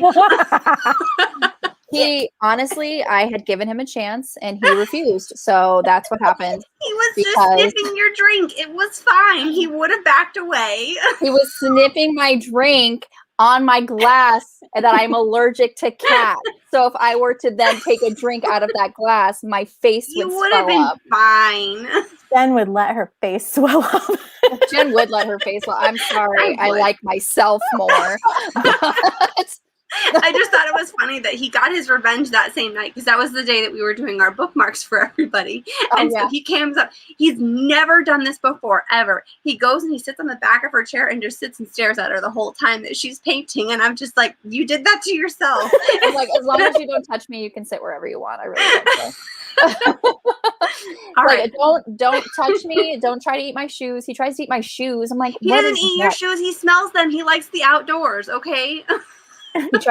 He literally tried to take off with him. I'm like, okay, I see you. Like, I literally see you trying to take off my shoe. It's fine. Okay, Brie, your question. There's a little bit of everything in cozy mysteries, something for everyone. As a genre, does it have trends, certain kinds of stories that do better than others? Yeah, there is. I think that the top trend is always culinary, or it has been for a really long time. Mm-hmm. And I mean, I don't know, everybody probably has their own opinion about that, but I bought a software that the self-publishers use and it breaks down all the sales so it's up to date with what's being bought and it tells you. So if you're thinking about a new series, you know what's selling the most. And then, but yeah, culinaries are really, really big. And I think animal cozies are big too. It used to be that cats were the main thing, but I think that's kind of branching out. And then there's a really dedicated paranormal cozy readership that's growing in size that I'm hoping to get on too, but I think culinary is still the top. Yeah, I'm a sucker for those recipes in the back. Yes. And I know we asked you this in the last one, but any chance that you've changed your mind on the lemon recipe? Lemon cake. I can't do the lemon cake recipe. You know how much pressure that is? True. And I don't cook. So it would probably be bad. and then you guys will be like, I'm just like, Grady, you fool. You can make things different. This cake is garbage. Dog water. Oh my gosh. That is so funny. Nicole, oh my God, Nicole, what we should do for the seaside, we should reintroduce doing live streams together, but we should make a recipe out of the back of each of the books. Yeah, let's do it. I definitely want to make some of these iced teas that are in here. I definitely want to, do that. So I have made the teas. I try to make everything to make sure it's okay first. And in my so I have this Facebook group called Cozy Queens. So it's called Cozy Queens, and it's a reader group. And then the people that there's hundreds of people in there, but I think there's like 50 that talk and interact all the time. And the one is a baker. And she's amazing. So she's going to put a recipe for pina colada pie in the last one. Ooh. And she's all the time saying, oh, does anyone want this recipe? It's the best place to be if you like culinary cozies. Yes. So she's just a real life baker who lives in some small town up north in like New England. She's amazing. Yeah, I remember that. I do remember that post, and I was just like, I almost wanted to reach out and be like, give it to me. She's fantastic. Like, it's amazing, but I feel bad because I already asked her for one recipe. So I don't want to ask for any more, but I'm afraid to ruin the lemon cake one. And the other ones, I just pick things that are really easy. So I think I was really ambitious and Live and Let Chai, and it might have been like really fancy cafe food, but by book 5, it's probably like what did Julie whip up with what was in her pantry? Look, Yeah, it's so grilled Heather- shrimp on a My stick. God, that looks delicious. Grilled There's so- shrimp on a stick. It's so easy. Anyone can do it. You're like literally anybody. So what we're gonna have to, oh my gosh. Oh, okay. Anyways, so summer strawberry and peach tea. We have Yes. an iced chai latte Yes, we definitely got to do that for a live and let chai life. and a Carolina cucumber sandwiches. I love that so much, by the way. Okay. That's not And hard. plus, if we get together, that leaves one extra spot open, so we can just either invite Julie if you want to join us every live stream. Every week, I think Well, we everyone talk about is your really book. tired. No, absolutely not. Julie again. It's Julie again. Or at least allow for someone else that hasn't had the opportunity yet. They can sneak in last minute and be like, "Hey, it's me." Heather's Just asking, saying. have you tried most of the recipes in your books, or do you have a designated recipe tester? No, I try to make them. I make them and I work on them and I try to make them okay. So the internet is where I get an idea, or maybe I've written about something she's making in the book, and then I look up online recipes that are kind of similar, and then I usually just kind of meld them or pick and choose from them, and then I try them, and I don't know, it's trial and error, but it does take time. I don't like to cook, so it's like double. I called my friend Melinda. So I called my friend Melinda because I needed a recipe on the fly for something, and she just had one for me. So that's handy. Yeah, you just go to your friend and be like, hey, this is what's happening. It's a lot of pressure, because if you guys take the time to make a recipe at the back of the book and it's junk, how disappointing is that? And my stupid name's on it.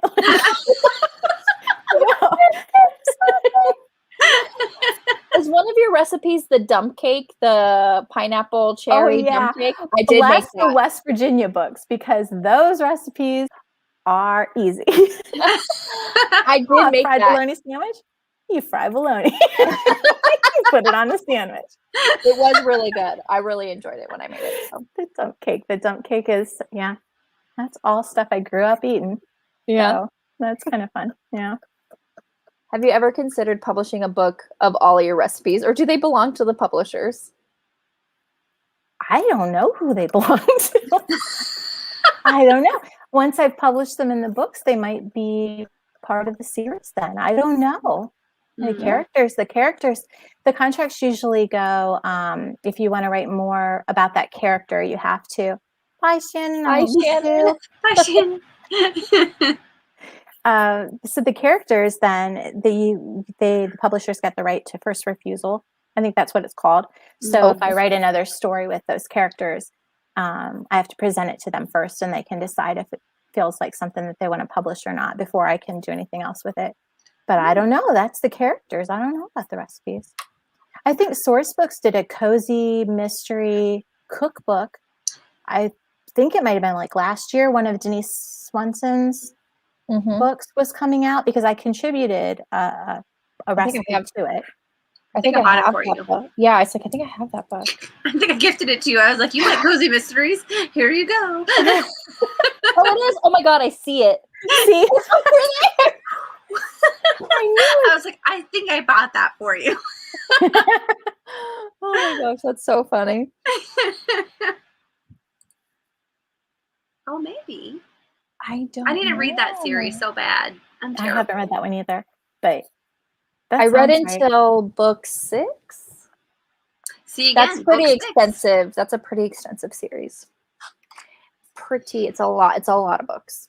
Well, and I think of like the J.R. Ward series. I like that, and Julie, you're 100% right. Where you just you've stuck with them so long, you feel obligated to kind of keep going, but at the certain time, you're just like, well, what new can they do? So yeah, again, bravo on having the mindset where you are. I'm going to keep it fresh, so you keep reading my books.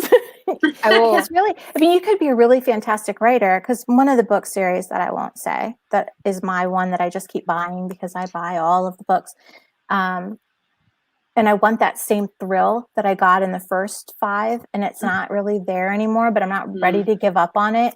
Right. Her, she's a fantastic writer. I think it's just the content has just been done to death, and there's and so I would follow her anywhere, and it's time. It's time to say farewell to your characters, please. Yeah. Honestly, I can answer this one for you, Nicole. Cloudy with a Chance of Meatballs. Goodreads literally keeps recommending me that book, and I'm like, I'm just gonna read it just so they can stop. You know that there's gonna be a second book that they come out with, and they're like, "You would enjoy this book," which is so random. Like, how does that even compute? To It was what you literally, read? it was literally like the raunchiest romance, and like, since you read this, you might like Cloudy with a Chance of Meatballs. I'm like, I'm sure I wouldn't, but okay. Did it have any of those words in the title? No, I think it was like, it was either like a Cresley Cole or like a J.R. Ward book. And I'm just like, it's literally a paranormal romance about vampires. And you're like, Cloudy with a Chance of Meatballs? And it's like, they don't hide from the banging. They don't. I know. I'm only on book 6. Oh, for the Joanna Fluke. Yeah, I put it down for reasons, and I might pick it back up, but it's not pulling me to that series. It's just I don't. It's not Seaside Cafe. That's exactly true. We are very. I think we've said this a couple times that we're very. Oh, what is the word? Margarita brain work. What is Nicole? Use the word for me. You know what we're trying to say. Julianne Lindsey is like our go-to. What is the word I'm looking for? Oh, that we're biased towards? Yeah, there we go. That's the word I'm looking for. I'm on to water now, guys. I promise. I've moved on to water. I drink all the margarita. But yeah, we're very biased in the sense that like every book that we read, if it's a cozy mystery, we put it up to, and usually for both Nicole and I, it's probably the Seaside Cafe. Now, I do love the Kitty Couture pretty much on the same level. That's me because I read the Seaside Cafe right after or right before the Kitty Couture, so they kind of all are just like, I love them all. But every time we read a cozy mystery, we're always comparing the series, and we're just like, well, it's not Julianne Lindsey, so is it a 5? Is it like a 4? Is it like a 3.5? Like, would I continue this? Would I not? We did that last week when we were talking about the cracked spine. Yes. Like, it's a good start. We're like, it's a 4. It's a good 4. I mean, it's no Julianne Lindsey, but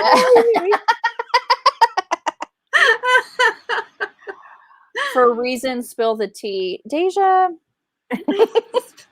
Okay, I will. There is a love triangle in this book that what book are we talking about? Did I miss something? It's the Joanna Fluke Cozy Mystery series. Okay, we're back on track. Got it. Go for it. Okay.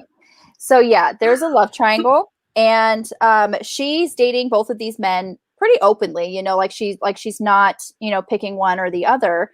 And I'm just like, fine, whatever, to each their own. Yeah, it's like, play the field as long as there's no expectations, on either side, But then I think it was book 6, one of the guys goes out on a date with another girl.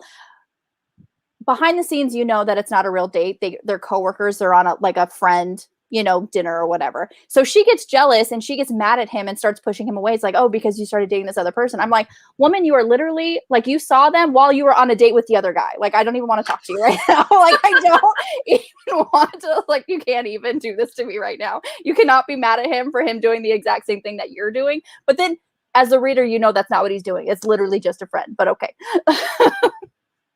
So yeah, that's the reason.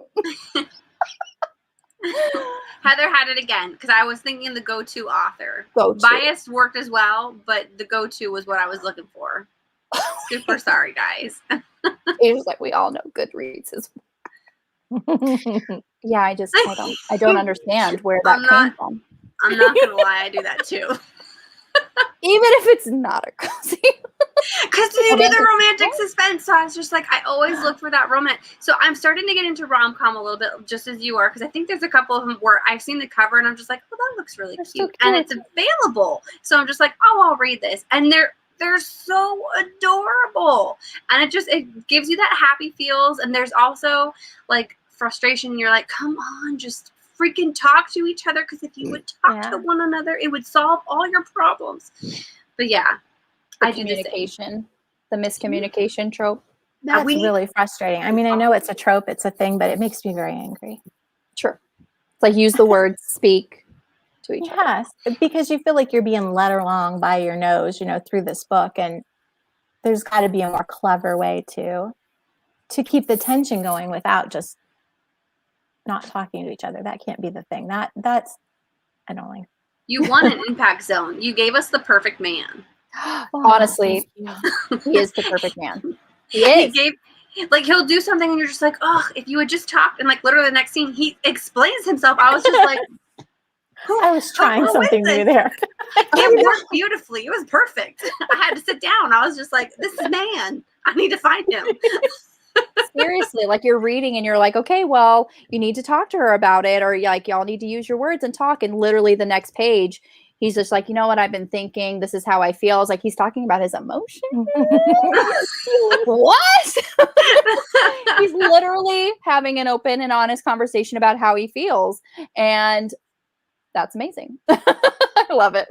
He did lose everything at one point, so he learned from his past mistakes. So he was a real man in the sense that he did make bad decisions previously, but in this book he learned from that, and he grew and he communicated. Yes. Good job. I think that's what we were talking about, like the entire live stream. We're like, oh my God, he's actually talking about his feelings. And then you got to your post-it note and you're like, this scene right here is what I was talking about. Like I highlighted like entire passages. I'm like, this is how you do it. Give that book to any man and being like, I need you to not impersonate. What's the word I'm looking for again? Learn? Exemplify? No. You guys know what I'm trying to say. Sure. Not be like, but oh God, I'm not going to come up with it, guys. I'm just going to drink water. A real man I'm out already. He made bad decisions. I mean, where's the lie? It's true. Emulate. Oh my God, Heather's the winner of the day. And I was like, I have no idea what you're trying to say. It was the word. It was like on the tip of my tongue, and I'm like, I know what I'm trying to say, but it's you did. You knew what you were trying to say. Me and Heather were like this today, okay? Thank you. Was that just the one glass of wine? It was the only margarita I've had. I promise. And I had a lot of ice. So I filled it up with like extra ice in here because I was like, I'm going to need to make sure I dilute this a little bit because it will just, every time it destroys me. But then I made the bad decision that even though I filled up with this much ice, I filled up with this much wine or margarita mix. You need me to be on call. Always. Her rates go higher when she's on call, though. So use them sparingly. And are you feeling the tingles? Are you feeling tingles? When it comes to this margarita, it skips my thighs completely and goes straight to my head. Like my head will feel like a balloon, and I'll just be like, I don't like that feeling, but it's mild enough where I'm like, okay, I feel this. But yeah. Yeah, Good people time. who watch the live streams enough, they know that when Jen starts feeling tipsy, she feels it in her thighs. My She thighs feels the tingle. tingles in her thighs. I'm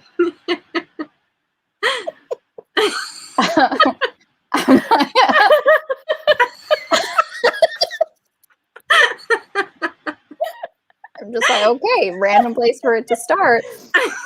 To each their own. Sure. I don't know why y'all talking about men is making me think about how I hate men. Oh, Deja. Read Impact Zone. He's a perfect man. He's the perfect man. But He's it will perfect. give you will feel like you're running the entire time.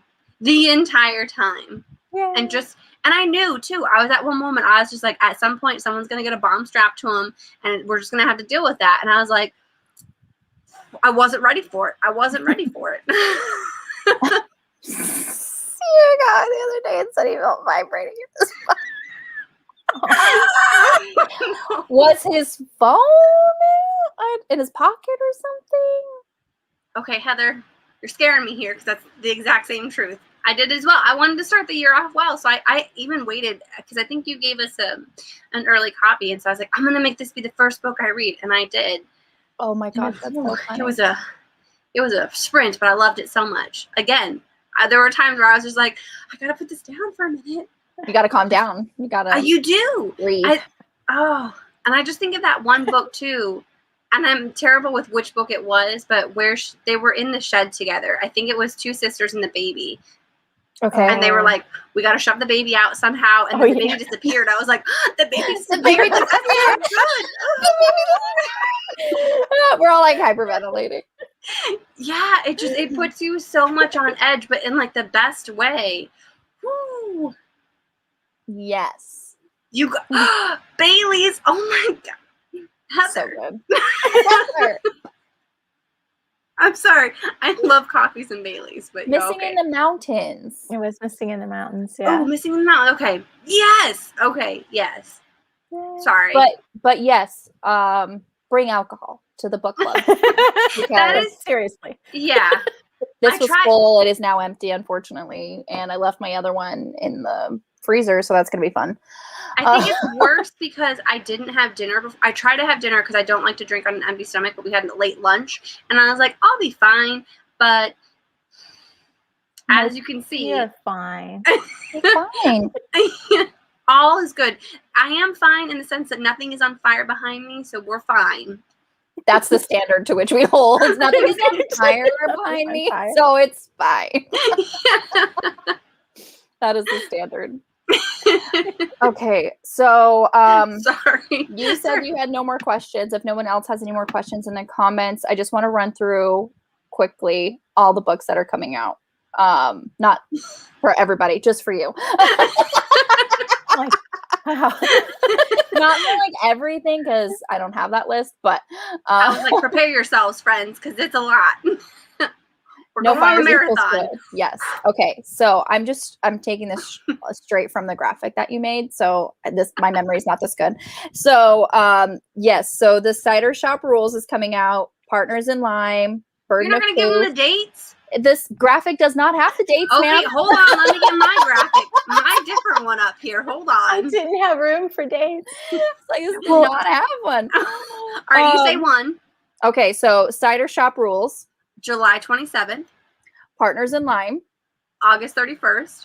Burden of Poof. September 15th. Kentucky Crime Ring. September 28th. Slashing Through the Snow. October 12th. I'm so excited. The next one after that is the next Harlequin. It's called Stay Hidden. Also, October 12th. I don't. Yeah, that was another reason I didn't put the dates on that. Yep. Nobody heard it. Not it's supposed fine. to do that. Okay, go ahead. We'll keep your secret. But then 3 days later, on October 15th. Oh, no. My bad, I missed that. 7 Deadly Sequins. Piece what I said together earlier. Beating the Rap. And November 15th. Flared Stiff. So that'll be December 15th, but you're also missing Dangerous Abduction in November, which is the Harlequin that you couldn't put in. Oh, they changed that to Stay Hidden. Oh, Stay Hidden. Apparently all abductions are dangerous. Dangerous Abductions. That was my title. I gave it. They're like, that's good, but let's try. Let's try this one. Let's try this title. Another direction. Yeah. Let's try this. Oh, something gosh. that makes sense. Should we? Beating the Rap. Thank Best you. title. Honestly, all these titles sound so cute. So I'm super excited. They're so great. And everyone that does Kindle, and I mean anybody at all, should go and pre-order the first 3 because they're all on Amazon or Barnes and Noble or what other ones. I think they might be on Apple too. Okay. So I learned that some places I can put up a book. Self-publishing authors can put books up for sale before they're written, just as long as you have a cover about the book, your ISBN. But they don't let us put the paperbacks up for sale until, like, I don't think I can do a pre-order, even though publishers can. And other places like Google Play Books and something else, maybe Kobo, they want me to upload the manuscript before I can do a pre-order. So, and you so want it there'll to be perfect. Yeah, I've had authors tell me that they just upload the manuscript when I'm done with it, and then they go back and so they can get their pre-orders going. Then they go back and swap that out for the final file after it's been through the editor and everything. And that way, they're able to collect all those pre-orders and also make sure that the person that ordered the book gets the final copy. But then I read on some message board somewhere that sometimes there have been mistakes where even though they've swapped it out and put the good file up in time, readers still somehow ended up with that first copy. And that makes me sweat just thinking about it. So I'm like, I'll just wait. Oh, they are. I just know that you'll have a good first day because all the audiobooks, the hardcover, the paperback. Yeah, they should all be out. I've heard that audiobooks, when you upload them, can take 3 to 4 weeks to go live. So those might be delayed, but I'll try to get them up in advance 3 or 4 weeks since I know, but it sounds like it might just not be in my control. Okay. So I do want to do, this is the next book club meeting, Live and Let Shy by Brie Baker. If you want to take a screenshot. I was like, everyone pause, go for it. So yeah, it's going to be July 7th, same time, 6 p.m. Pacific, 9 p.m. Eastern. And for those of you who are following the Percy Jackson read-along, which we've changed the name to Uncle Rick's read-along because we're actually reading more than just Percy. That's going to be tomorrow on my channel as well, 4:30 Pacific, 6:30 Central. The Serpent's Shadow, which is book 3 in Kane Chronicles. And take a screenshot. I was like, come on, Nicole, put yourself together. I was like, well, like they're mostly, if you do participate in that. So that's going to be tomorrow, which I still have not started the book yet, which I will. I'll start it. You'll start it, you'll finish it, you'll be fine. Uh, I think Kobo asked for a few chapters, but you don't have to put it all there. Oh, okay. Oh, well, that's good to know. Oh, it stressed me out. Yeah. Mm-hmm. Yeah, that probably happens to like 1 in 100,000 authors, but I'm like, nope. You're like, I'm not going to be that one. You're like, this is stressful enough. If it was me with my luck, oh yeah. I will say Pleading the Fish is also up on the Amazon. I know that I can't believe they put that one up already. That's fantastic. Pleading the Fish. I think this might be Stay Hidden, but I'm not sure. It doesn't give me the name. Stay Hidden is up for pre-order in Apple. Oh, good. Okay. Are we surprised? Deja, I know this. You're talking about me in this question, so I'm just going to skip over it. So hurtful, Nicole. Thank you. Are we surprised? Everything is pre-ordered. Yes. 100%. Soon as Bless. it's available.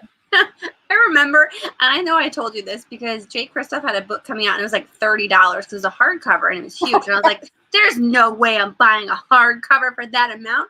And then, Julie, you literally had the book go up 2 days later. I think it was this, the Christmas tree farm. It was flashing, yeah. Didn't even look at the price. I was just like, pre-order. Which cat one is this? This is Happy. Happy. He is also known as Kenny Rogers in my Cider Shop series. Oh, like, who are you talking to? He's like, Mom. Like, I just wanted to see everybody. Deja, yes. Not that you're calling me out on my own. I'm sorry, it makes me so happy. Just in the corner. This is why cats are awesome. What are you doing? Yes, the censoring because you're calling me out on my own channel, but thank you. Love the kitty. Do you have a dolly as well? I do. Her real name is Button, and she's giving him a look like, what are you doing up there? You're like, Mom is on the screen doing right some now. work. I was like, are you giving him more attention than me? Oh my gosh. Oh, thank you. It's like my conference call. Yeah, I think Jack Rain's still on. Nope, he must have disappeared. My parents must have opened something. Literally, you open a bag and it makes a crinkle sound. He's just like, I'm here.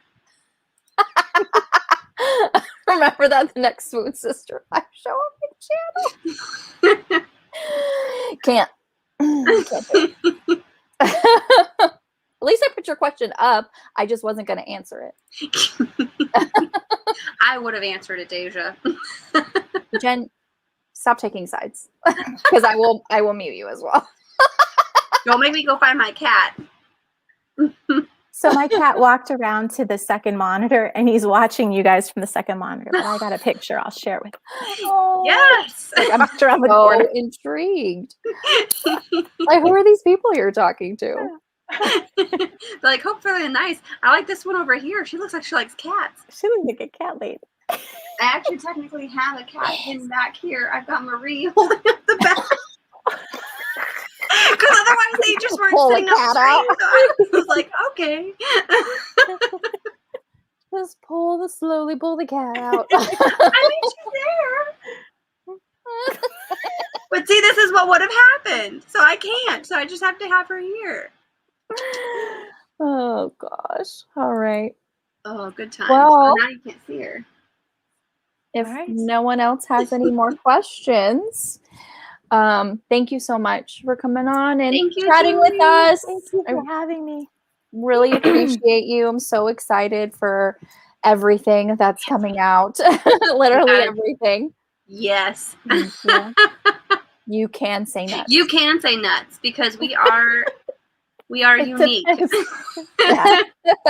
Depends on content. I can tell that you meant that with love. So Yes, with 100%. Yes, good Yes. luck. thank good you. luck. I know you have a ton of deadlines and everything, and But just you thank you got for this. taking the This time. was a great to- break. I Thank know, you. I for taking your appreciate break. it so much. Yes, thank you. If you ever need it, just let us know. We'll literally come up with one on the spot, being like, guys, Julie needs a moment. Impromptu. Let's come on. Yay, thank you. Impromptu live stream. All right, everyone. Well, thank you so much. Everyone have a wonderful night, and we'll see you in the next one. Bye everybody. Bye.